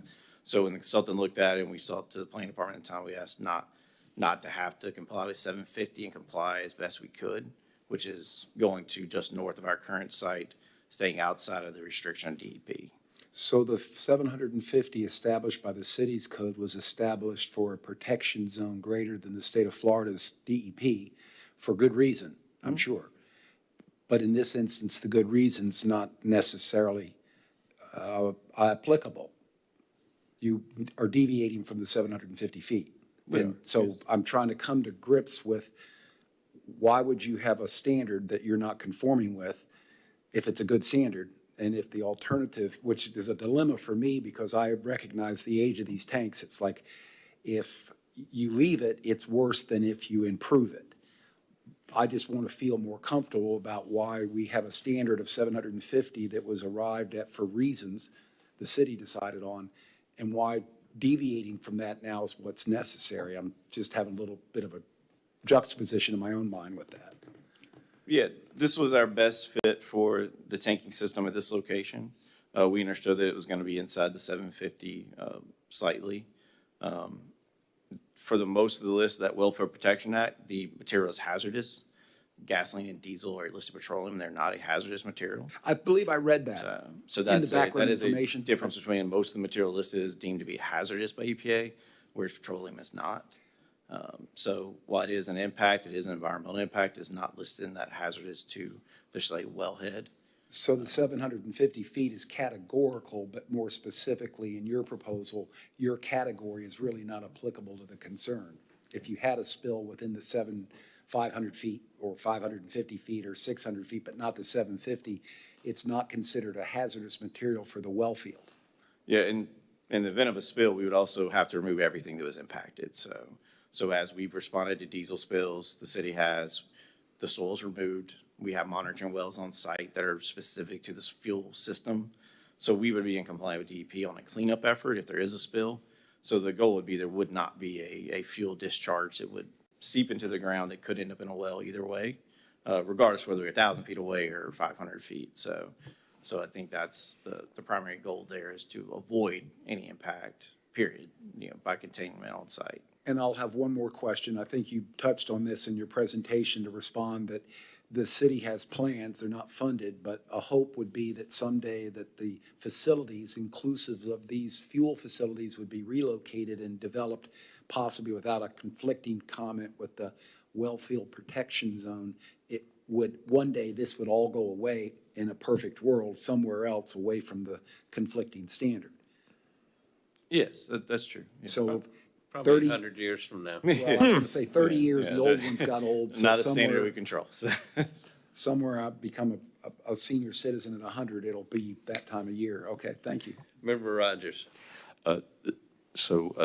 just to be clear, Mr. Cook, there's no feasible way really or there are no plans to put some kind of an elevated berm that, even a kind of a hump that the trucks would just drive over to sort of as a retaining wall for a catastrophic spill?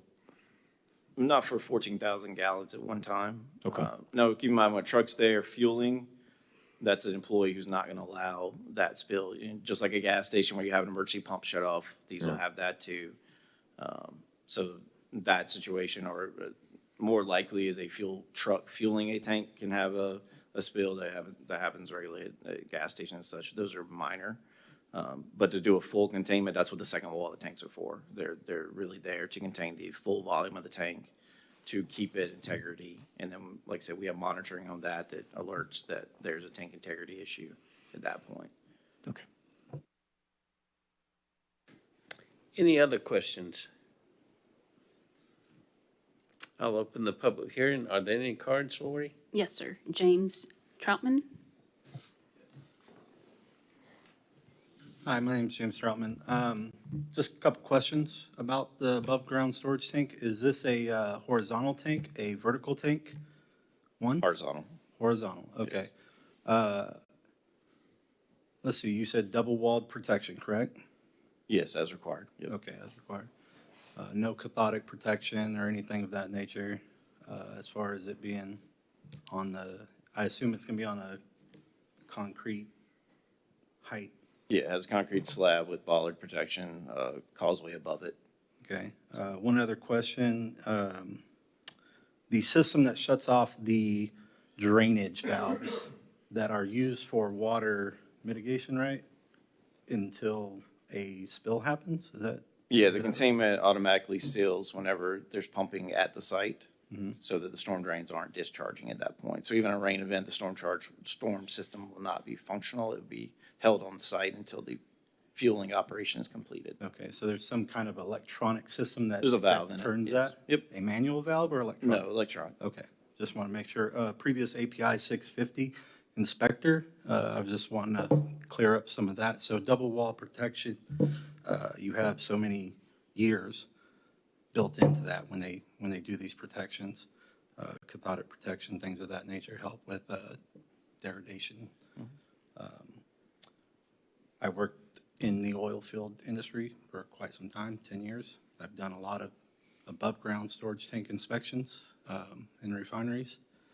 They do go through a lot of rigorous engineering to protect the safety of, the around neighborhoods and things of that nature. So for something like this to be catastrophic, there's a few things that has to happen to make that a catastrophic event. A lot of times, the more times that I've seen, human interaction has caused that. Most of the time, it's due to when they're in downturn, when they're refurbishing or things of that nature, hot work permits, things of that nature, is normally when I've seen a lot of catastrophic events happen. But that doesn't mean nature, right? So that could happen. I just wanted to touch base on that, give some input as far as being a former above-ground storage tank inspector. So Thank you. Any other cards? No, sir. Okay. Okay, any other questions of staff?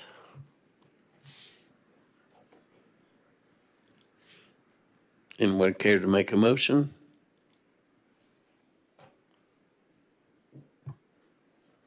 Member Garrett? I'll take a stab at it. I'll make a motion, we approve conditional use number 2-2024 in accordance with the staff recommendation. I second. Second by Member Rogers. Any further discussion? Roll call, please, Lori. Vice Chairman Aton. Yes. Secretary Grant. Yes. Member Rogers. Yes. Member Garad. Yes? Member Childs. Yes. Member Moscoso. Yes. Chairman Richardson. Yes.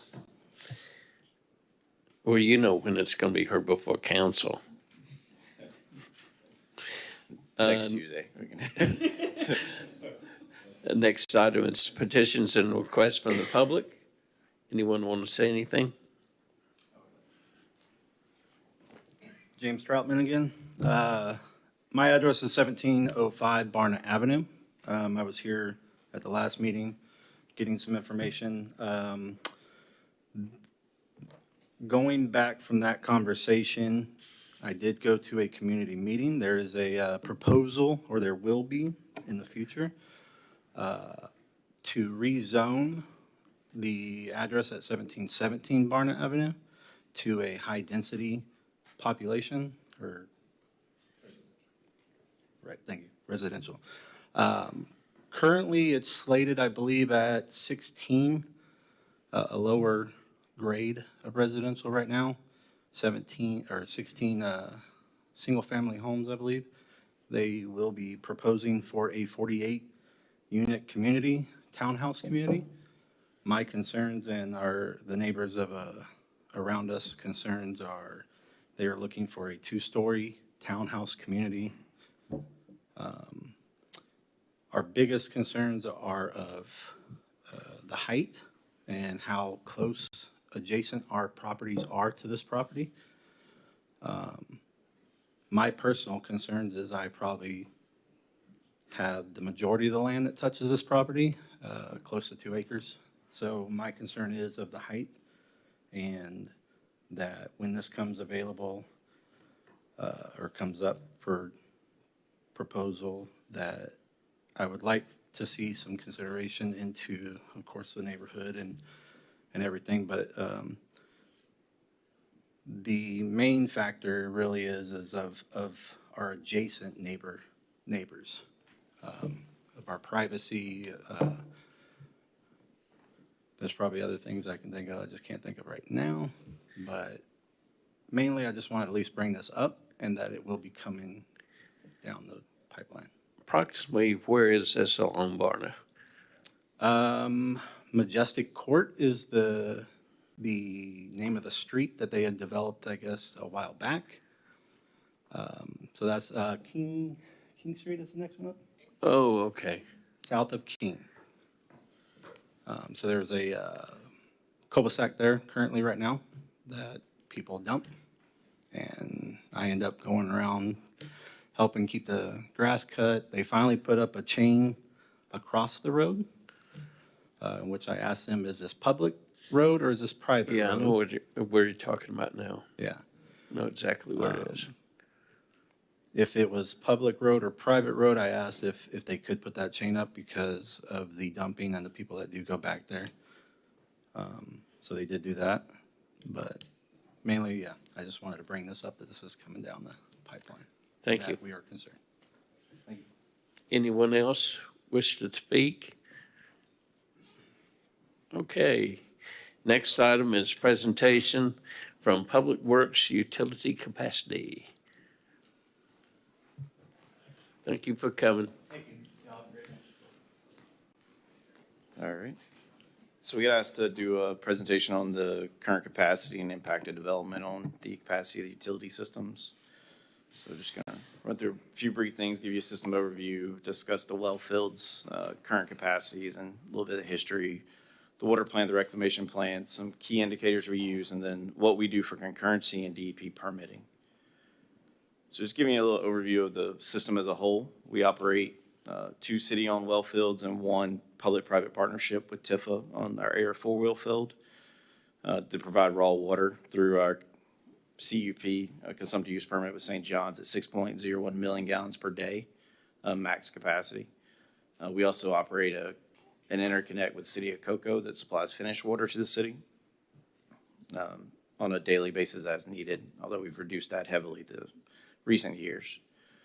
So the well fields feed into the Morning Dove Water Treatment Plant, which has a 16 million gallon per day capacity. That feeds out to distribution along with Cocoa Interconnect on the south side of town. Encompasses about 368 miles of pipe total and about 1,800 fire hydrants that in turn service our customer base, which is currently at the end of last year around 22,483 water customers, another 19,700 wastewater, and roughly 2,600 reuse customers. So once it goes to your homes, it feeds back through a collection system of the wastewater system, both pressure and gravity, another 217 miles of pipes and 109 city-owned lift stations. It doesn't count the privately owned. feed to two reclamation plants, the Osprey plant and the Blue Heron plant.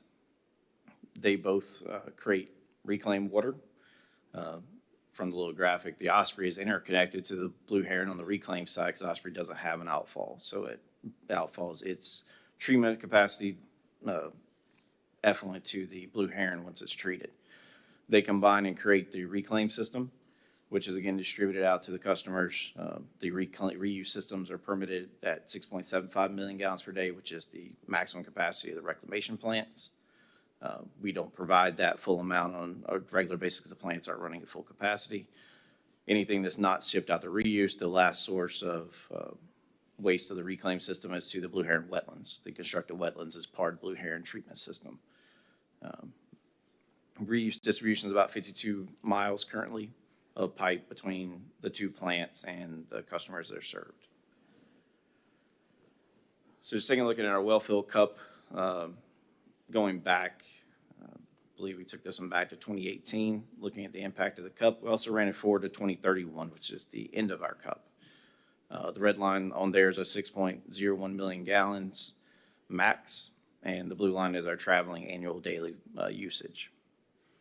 So February of this year, we used about 4.4 million gallons, or 72% of the cup capacity. And we can't see the dates on the bottom. Okay. What does it go up to, 2030? 2031. Okay. And then on the water plant side, the plant is obviously much larger than the capacity of the well fields. The plant was built for 16 million gallons of treatment. As of February, with using the same projections, we ran 4.3 million gallons through the water plant, which is roughly 27% of its operating capacity. 27. Yeah. The reclamation plants have more variability, mainly due to rainfall and I&I effect to the sewer system. But again, this is the same trend, 2018 through 2029 in this case, which is the projection on that plant side. Both plants are currently in re-permitting, so they'll be issued another in the next year. We'll be re-permitting them for 5-year cycles, which is why I only put this up forward 5 years. As of February, both plants operate at 5.13 million gallons per day, which is 76% of their capacity combined. And then just to give you some key indicators that we kind of use to track. So the Morning Dove, we take the demand, which in the case of water is the highest 12-month that we saw demanding on our plant. So DEP asked us to look back the last 12 months and take the maximum daily flow, so not our annual flows, which is what we report out on those other charts. We take our maximum day, which in the case of the city was 5.49 million gallons, which used in one day. I believe it's April last year was the date.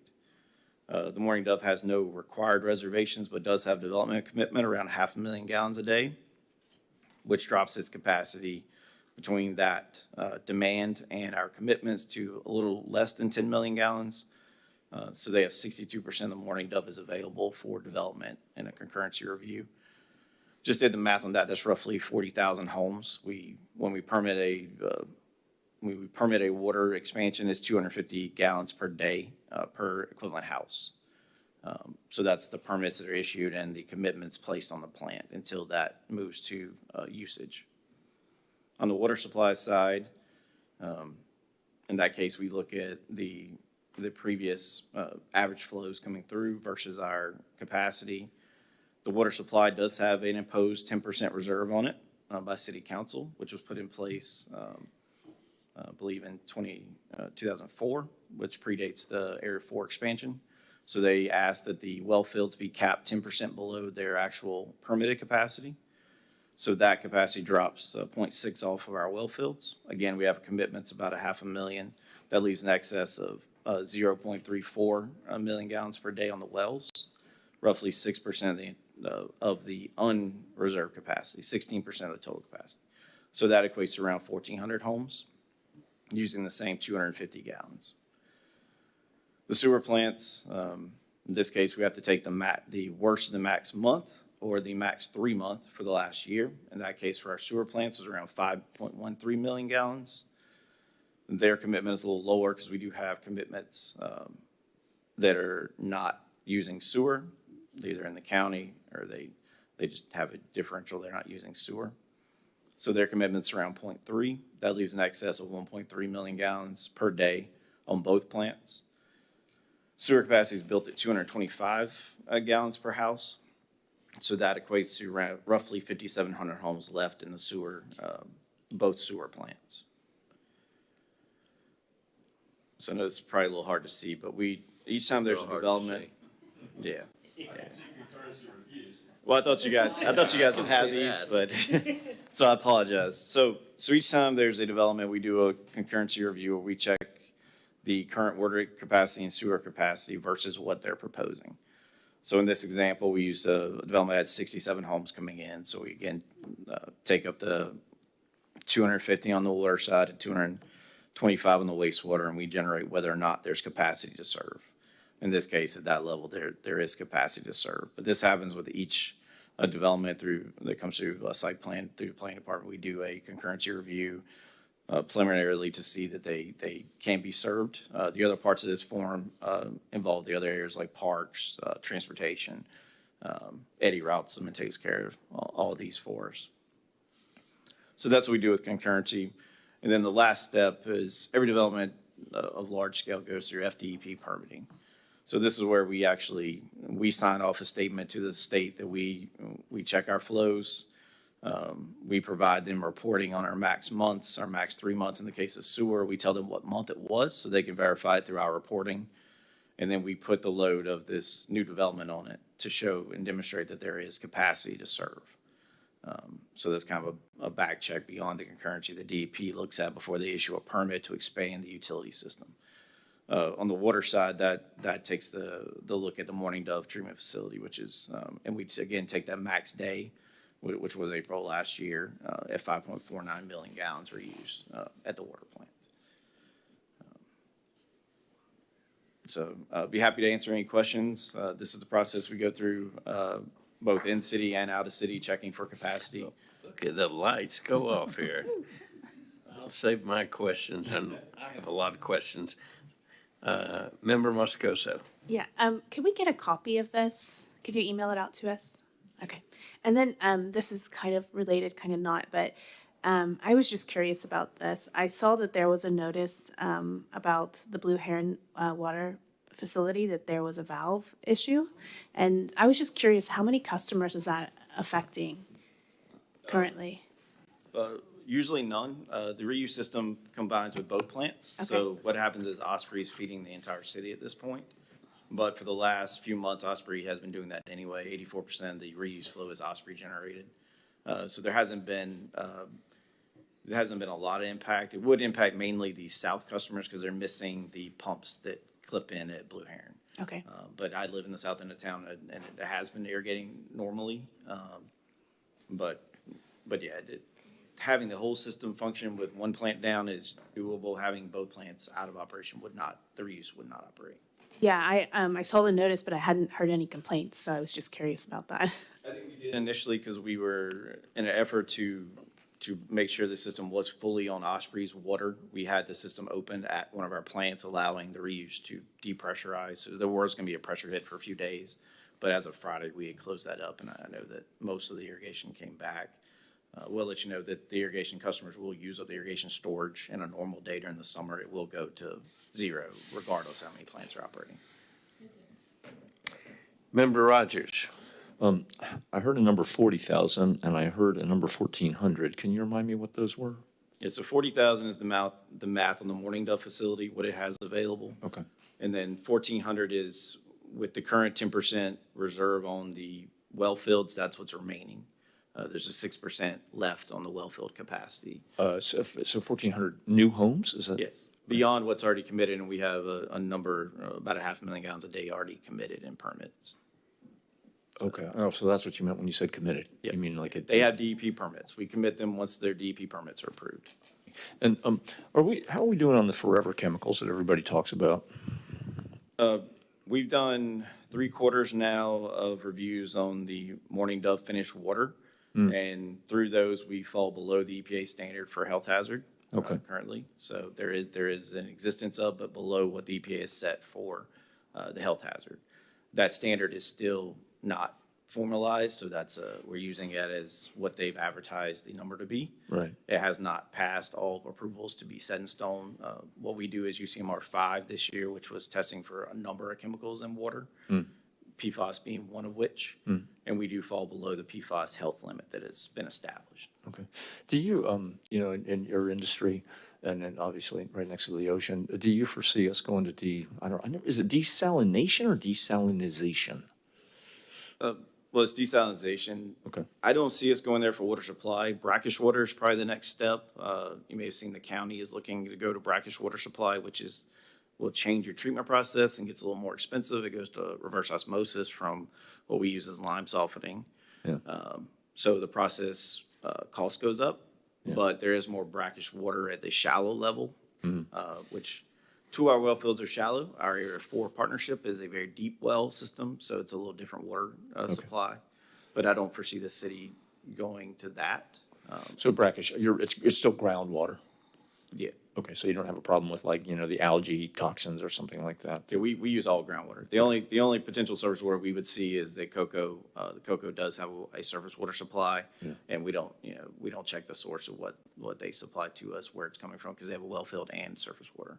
Okay. So. Vice Chairman Aton. Thank you for this. This is more of a comment and goes to what Member Moscoso asked for is, it would be really helpful if under Agenda Star, we had a copy of the presentation too, because old guys like me following along on those screens is really tough, but it'd be great if we could kind of follow along on the local screen here and actually read something. I think I heard plant were great, 40,000 excess homes, which is probably 100,000-ish population, so we should be great there. But it sounds like the well field is our weak spot that we're limiting out at 1,600. Now, what's the process to bring more capacity on there as the area grows and the requirement increases? If I had that right. If not, please clarify. Yeah, so the process that we're actually starting soon is if you remember the water supply plan that you guys adopted a few months ago, we projected a water need in the next cycle of our wells. 2031 is the end of our well permitting. So we have projected a water need beyond that. So we're starting the process of changing our cup, which will expand our cup in Area 2 and 3. Right now, we're not discussing going to expansion of Area 4, which is our further north well field. That's our public-private partnership with Tifa. But we are exploring the possibility of expanding 2 and 3. Over the years, 2 and 3 were reduced. As 4 came online, 4 takes the bulk of the city's water supply currently, purposely to allow 2 and 3, which are the shallower wells, to relax and not run as much. But we're looking to bring more online as the salt intrusion has reduced in 3 in particular. We're starting the process with St. John's to request an expansion to that cup. To what level, we'll have to provide we'll have to go back and recheck population projections and stuff to ensure we're not tripping too high of an ask, because we don't want to reserve too much. In rough numbers, without getting into the more esoteric brackish water and those kinds of things, those expansions you're talking about, is that 500 homes, 10,000 homes? I realize you haven't completed the study, but kind of what's the expectation of, expansion without going to not extreme measures, but measures or types of water sources beyond what you currently are using? I would guess we'd probably be looking at a 500,000 gallon expansion to 6.5 million gallons per day on the CUP. So from a home standpoint, that's an additional 2,400 homes, which, to put that in context, that's also our city council imposed reserve right now is 10% of our cap. So that's 2,400 homes that are technically allowed by St. John's, but currently we have the self-imposed restriction. So Those, excuse me, the 2,400 homes, does that include apartments? Does that include apartments? it's equivalent residential unit. I did the math of what would be a home. So an apartment has less water usage than a house. So we base everything off of an equivalent residential unit, which is a house. And I got to put that in context for everyone. We modeled that at 250. The city population runs at about 90 gallons per person right now. So we run a little less than what the state sets the standard at. But apartments would be an equivalent residential unit, probably 3/4 of a home. Commercial has almost no impact to the water supply unless they are water-dependent businesses, which right now we don't have a lot of. So I think we have more like 5,000 homes and apartments on the books that are going to be developed, have plans to be developed. But they're already accounted for, Mr. Cook said, right? If they're on the books, they're accounted for. Just looking at what we have permitted now, we have the bulk of the subdivisions that I think have come before this board have been permitted, including up to Verona Village C, which has recently got its DEP Well, permit. let's take, for example, the apartments that are going up at US 1 and Dairy Road that we've approved last year. Are they considered? And they have yet to be built. It's still rough property. Do you know the name of them? Okay, I don't think that one's on here. It changed names, but we did a preliminary concurrency assessment when it came before P&Z for the PD application, and then another concurrency assessment will be done when they submit a site plan request. So are they accounted for or not? Not under that name unless they were permitted under a different name. I just have them about what DEP permits their name to be, not what necessarily what these are. Member Childs. As far as cocoa water, so you said that, do we get any of our water that we have in the city right now from cocoa? Is it just in case we do need water, we can get it from cocoa? I pulled the numbers. Last month, we used 86,000 gallons of cocoa water. And when we get water from cocoa, then is it, because when we were talking about PFAS testing, does that go to our treatment plant first, or does it go straight out? So, in other words, are we testing the cocoa water at all for those chemicals, or is that on cocoa to test it? It's on both. When cocoa's water enters our system, it's considered a point of distribution for the city of Titusville, not for cocoa. So we do test their interconnect as well. Okay. Then they have responsibilities at their own plants as well. Okay, But so we once test it it, touches our piping, we're responsible for it. Okay. It doesn't go to the water plant because it's already treated water. But you do test it at the yeah, point that it comes in. We do route it through our Armstrong facility, which is a storage facility of ours. Okay. More to make the pH match up with the city's water. Okay. But yeah, All right. it's an open interconnect, so it has a valve actuator always available. It's not an emergency interconnect. We have an open flow. Oh, okay. So whenever it just kind of comes in, then okay. Yeah. All right. Thank you. Member Garad. Kevin, a couple of questions on annexation of property and potable water supply and sewer supply to unincorporated development.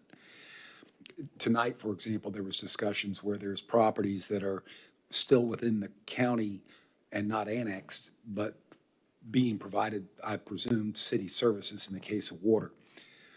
And one of my questions has always been, since I joined the group here, about the area 4 wells, which are the wellheads that are north of 5A, and being a public-private partnership. So using kind of just a rudimentary example, we'll say at the intersection of 5A and US 1, I'm going to come into this really good idea called the Villages South. And I'm going to come in with 15,000 home sites. Is that area accessible for city water? It's obviously not contiguous, so it can't be annexed. And the secondary question is, if it's going to be provided city water, is it an annexation agreement format where you get the water if you agree to annex when annexation is potential? Yeah, so multi-part. Our water ends just north of JJ Road. It becomes the Mims Water District beyond that. We don't cross potable district lines, so we have no right to serve that far north. So we have a finite point in which Brevard County is the responsible party to serve them for water. TIFA is a raw water utility. They have no rights by our state licensing to provide potable water. They provide only raw water. So our perks, our Public Service Commission certifications for Tifa, which the city is half partner of, we supply only raw water. So the only user of Tifa is the city of Titusville. We have exclusivity to the entire cup at this point. We are contractually obligated to withdraw 2.75 million gallons per day, and we use 100% of it. So that utility cannot provide water to that area either, as their raw water only. So the gist of my question is a potential that unincorporated development would utilize the remaining gallons where there's no oversight to the number of houses that may be presumed to be approved that would remain unincorporated, but using that water resource. That's not potential? There is a potential. We do provide out-of-city service for water. They do have to do a utility service agreement, which does have a annexation agreement with it. Once they are contiguous, they are open for annexation by the city. And the only caution is, I'm sure you're familiar, annexation is continuity, and there's other criteria, so that you can oftentimes provide services outside the jurisdiction and probably outside a potential short-range capture where those people's value of taxes comes back to the city. You're going to be providing the gallons that then, I guess they say, cut your nose to spite your face, and that's what I'm concerned with the presentation. I think I mentioned that early on about the presentation you did earlier about the water stuff. Is I come from the school of thought I was the county guy, and it was happening all the time, and the city people were really upset by that for good reason, and that I've seen as at least a likelihood, potentially not necessarily a good likelihood, but that in these unincorporated areas that aren't going to be able to be, although the agreement's in place, potentially they come in and say, I want to do the development and I need water, and I sign the annexation agreement. It might be 10, 15 years before you get to annex the property. And that is going to reduce the potential in a manner in which you can't calculate it. You have no, other than somebody going through the county, I believe, and getting their approval, then coming to the city and saying, I'm going to sign up and reserve my water. So what the county does is they do ship us a availability before, as the county properties, essentially when the county utilities are not able to serve them, they turn and ask the city, do we have availability to extend or allow to extend the mains to them? Usually most of our out-of-city service is a single home that's made a request to Right, service. that's not the concern. Our dedicated out-of-city service is Wendover, that has an agreement with the city that we provide water service to them. In exchange, they have a no annexation agreement. But the other homes are normally homes along Carpenter, the occasional homes in enclaves. There are a number of enclaves still before our county inside the city limits, essentially, that those homes are served by city water and sewer in a lot of cases. And the enclaves and those existing developments and small little homes are problematic, but not necessarily a concern. Wherein the concern would be that as the reporting goes for this volumetric availability, and the discussion is, well, how long will it take 1,400 homes to be approved? That was the discussion. Now the question is, what if you don't approve 1,400 homes or maybe 10,000 homes, and it comes in as Port St. John or the Villages or other like kind, where that's actually what occurs, and I've seen this, and you're really in I guess where I'm going is there any decisive method by which the city would say no to providing water because we're cutting our nose to spite our face? Yes, the city would support the city first. So city properties get first come, first serve. The way the allocations are put, they're all first come, first serve, but for the most part, at a time that if it were to be tight on supply of either water or sewer capacity, the city would serve the city properties first. Like, for example, you mentioned about the 10% reserve, that you've calculated this potential, but you've kept 10% in the back pocket, so to speak. That would maybe be a trigger to say, we're not going to allocate any of the last 10% except to city properties. Yeah, and that's a discussion we're going to have with city council, is what to do with that 10%. That's my question to answer. Thank you.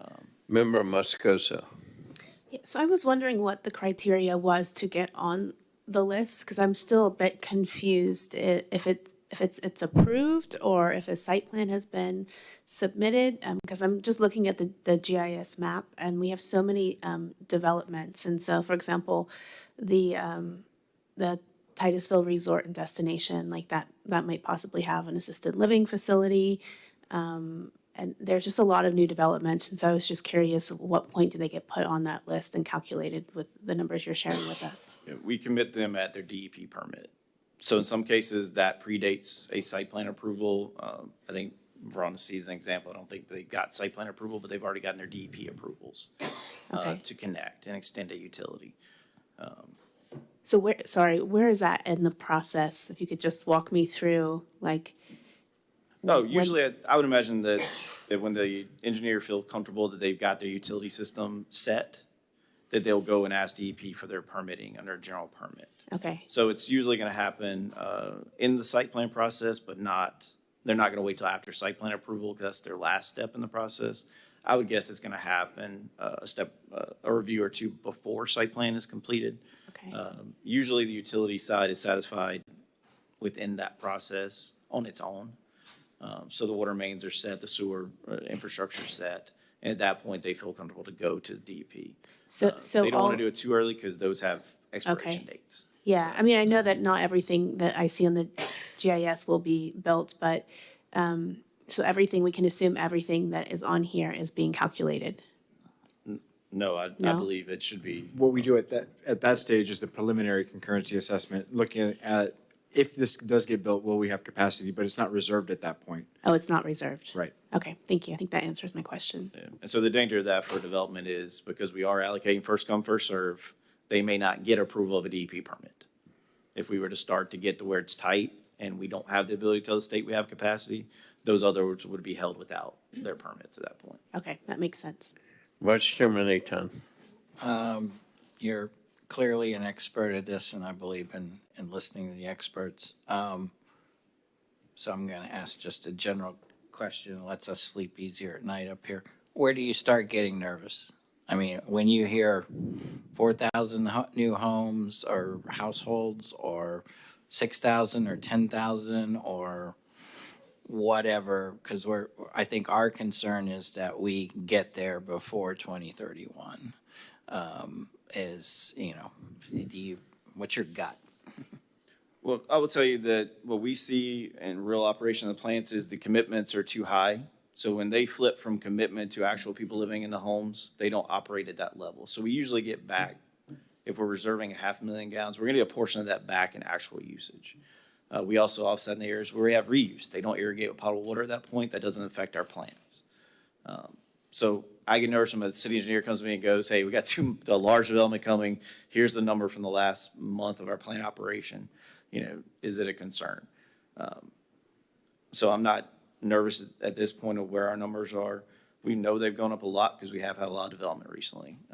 I will tell you on the sewer plant side, we're mitigating a lot of this by slip lining our lines, which takes the I&I out of it. So the volatility in the plants is going to go down. We've done most of downtown already, and we're progressing through that process. So. Well, I have a question about pressure, water pressure. There's certain times of the day there's not adequate water pressure. And I've been told, well, it's where you are. It's probably your problem. And it's not. I'm sure you know about the low pressure on Indian River Avenue that just occurred yesterday and today.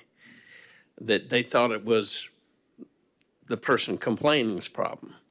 Yet they tested the water pressure of the line supplying him on the city side, and it was low because of those new condos they're filling in at the end of Indian River Avenue. Because there's so much development and not an expansion of what the plant produces, I think the water pressure, the lack of water pressure is real. Do you have any comment about that? Yeah, so every lift station in the city has a water pressure monitoring gauge for the water system. So we monitor 107 locations plus the plant itself. So our lowest water pressure exists on the very south end of town in Verona right now. It's around 43 PSI. where the upper level is in the 50s. South end of town. Yeah. Me. My wife complains about it all the time, but not at 3 in the morning when I get up because I have heart condition. I have to go to the bathroom. But the water pressure is great then. And I had to take a video so my wife would believe me that it's not just our house pipes; it's where we're living. Anyway, sir. Yeah, South Part. Yep. So there is a lot of variability. I would say a lot of the older parts of town, the lines were 2-inch, and they were built 2 and 4-inch, and that's not a current standard size anywhere. Those aren't able to support fire flow, so they're too small. So you do have a lot of issues in those parts of town. Sometimes it is the master metered concept on a condo or apartment complex where they put 1 meter in at 3-inch to service 80 units, and they're all competing through one 3-inch point of delivery. So we do monitor the pressure system. We're obligated to stay above 20 PSI, which is the bare minimum. We don't operate anywhere near that. We do have a consultant looking at raising the pressure system, which they did about 20 years ago, look at raising the pressure gradient of the city up, which would involve pumping, changing our pump configurations. We're mainly looking at that from a fire flow standpoint to make sure we have substantial fire flows at every point. But from time to time, there are going to be water issues, especially in the older parts of town, that aren't able to serve any more flow. So with Verona and Tranquility going in, south part of town will get worse. Will it? Well, I think Verona's always had lower water pressure than most towns because it's if you're looking from the water plant, you're as far away as you can get from the city's water plant at that point. Those are the far extents of the city's system. So as pipes move away, they get less pressure. Same if they go uphill. So we really need to take that in consideration. Another question is, we heard tonight about new development that will be coming before us, which we have not talked about, near Forest Hills Baptist Church. And I heard of one yesterday at the corner of Dairy and Old Dixie. And I don't know if it's in the city limits or not, but they're proposing 300 new apartments. I mean, things keep happening. Fox 35 had an article 3 weeks ago, and I brought it up at the last P&Z meeting, about Brevard County is facing a serious water crisis. That in some areas, it's mostly the South County, the growth is 34%. And they're even talking about, this is what they said, don't pin it on me, toilet to tap. Using toilet to tap water. Well, I'm really concerned about all this annexation happening, and we really are not keeping tabs of it affecting our water and sewer lines. I'm very concerned about that, to the point that I brought up about the mayor of Sanford had a pause on growth for a couple of months till this water and sewer thing could be satisfied, and they knew exactly what was going on. And I'm confident that you'll take care of it, but I'm not confident when I hear this new development is planned and it'll go on, and then it's first come, first serve as far as the water supply. So they may not be developing as much as they wanted to. You know, I still have these concerns. Any other questions? Vice Chairman Aton. So, I hadn't really thought about the pressure, so thanks, Chairman Richardson, for bringing it up. You mentioned that lift stations are monitored for pressure, so I'm assuming,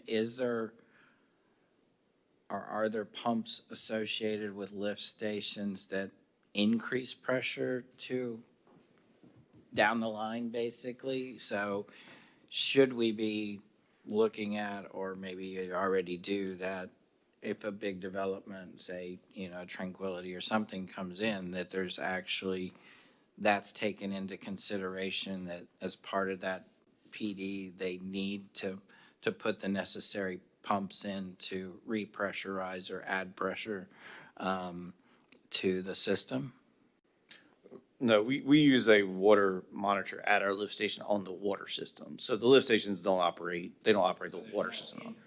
No, the only place that we increase pumping is at the Armstrong facility and at the Morningdale facility itself. As they leave, the water leaves through high service pumps that pressurize the entire system. So what development looks at, because development flow and pressure are driven by fire needs. So a fire hydrant has to supply 1,000 gallons per minute added pressure. So they look at the supply from the city and ensure that when they design, their pipe sizing delivers that fire flow need.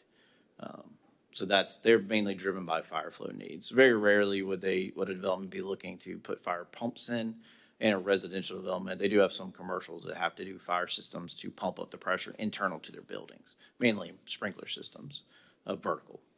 You usually have to use a fire pump to get it going upright. So for Member Child's problem of the south area low pressure, what's the fix? Well, actually, in that case, so if the pressure were to drop too far in the south area, the COCO clips in at a higher pressure and boosts the pressure. That's the realistic what happens at the south end of town, is the COCO system is set to come online when a pressure drop is read by the system. Otherwise, the Armstrong facility is repumping water and is pumping water out. So it does, they do, when we talk about 40, 45 PSI, that's still a pretty good pressure level in general. Higher than that, you start popping pipes in your house. You'll hear it. So, but that's, Any other questions, just Mr. one. Rogers? Getting back to my paranoia about the gas tank. Do you ever have problems with these systems being hacked? No, we have a high level of security on our infrastructure on that side. All our controls are behind a secondary firewall that even if I were to try to use a city computer to access a water plant, I have to go to another VPN system and log in separately to each individual piece of our infrastructure. So there's no way you could open up the water plant control system remotely without having the ability to log in through a number of safety precautions. And then still the operators at the plant have ultimate control of the water plant. It can be shut down and run manually with no computer. So that the luxury of an old plant is the control systems can be manually manipulated as opposed to newer plants that have a lot more technology built. Member Grodd. You mentioned something just a second ago, Kevin, that made me think, when you have multiple family buildings, and over time, I think they're still trying to make single-family detached housing be sprinkled for fire protection codes. When you have multiple family buildings and they inherently have to have fire supplies for pressure for sprinkler systems, is that part of the calculation when they reserve the water, that potable water is being consumed, but then pressures are being reserved so that the system stays energized? No, because fires are a different set of Calculations? Yeah. The designer doing it, Verona is one that they do have sprinklered homes in Verona. They run two water services. They have a fire-only water service, and the water service they're using domestically. I think they use a 1-inch meter there instead of the normal 3/4. But the reservations, the calculation for that, because fires are a different entity, that's more of our ability to serve in our storage capacities, because when a fire were to happen, the fire department uses up a lot of water very quickly. Is reuse water ever used for fire protection? No. We have some reuse hydrants that are used to flush our system, but they're not, that system doesn't operate at the level that a fire truck would not damage it if a pump's broke to it. I understand. Any other questions? Any other questions? Thank you. And that was very, as the Vice Chairman just said, that is very informative, but it does bring up another set of questions. Just to let you know, we're not piloting, it's reclaimed to, I know it's term toilet to drinking. there are a number of pilots in the state of Florida. We're not one of them. Daytona is the nearest one to us that is currently piloting it. They're taking their reclaim back to they're treating it as if it's trying to create drinking water, so. Thank you. City staff report. No report, thank you. City attorney. I don't have anything. Thank you. What happened to the balloon? Because it's Member Garrod's birthday today. Happy birthday. It got repurposed to a staff member with the next happening birthday after the last meeting. It was left behind. I couldn't leave it alone in this room. I have a couple of things. When is the development across from the hospital supposed to come up? Because it was originally supposed to come up at our next meeting. It's still going to be on the agenda for the 17th. I don't want us to face the same thing that we have the last 3 times it's come up. Are you talking about the registry? Yeah. So if you remember, the applicant requested the item to be withdrawn. No. Applicant requested the annexation portion of the item to be withdrawn. And then the other portion to be tabled indefinitely. I'll verify and email the commission tomorrow. Okay. Secondly, you probably didn't get the message. I left a message for you on your answering service that the last council meeting, they gave an annual presentation about community development. And I would like the commission to see that. And I've looked at it twice. It mentions the TEC, it mentions city council, it mentions the Board of Adjustment and Appeals, but it doesn't mention us. We're like ninjas. And we are the local planning agency. It does not mention. Where was this? What were you describing? Sorry. The video that Brad showed at the last city council meeting, which is an annual thing before budget. The P&Z is not mentioned. There's videos of TEC, videos of adjustments and appeals, videos of city council, not videos of them, but they're considering the planning department's advice. No mention of P&Z anywhere. And as I said, we're supposed to be the local planning agency. But schedule that for the next agenda, please. Member Grodd. A question for Eddie, if I may. What happened to the Mr. Myjack that was here kind of made me remember the landscaping code that bounced from P&Z back to the TEC where I watched the video, had the debate, the discussion, blessed it. Did it go to city council or is it coming back to the P&Z before it goes to city council? I believe it's still being revised based on the feedback we got at TEC. It'll probably show up on the 17th, just a few things on the 17th I won't be here for. Any other members? I'm trying to think. There's one more thing, but it'll come up. I next haven't time. received Member my Childs. I haven't received my paycheck yet for a year. Oh, by Okay. the way, there's no campaigning, but we do have 2 members of P&Z that are now qualified for city council.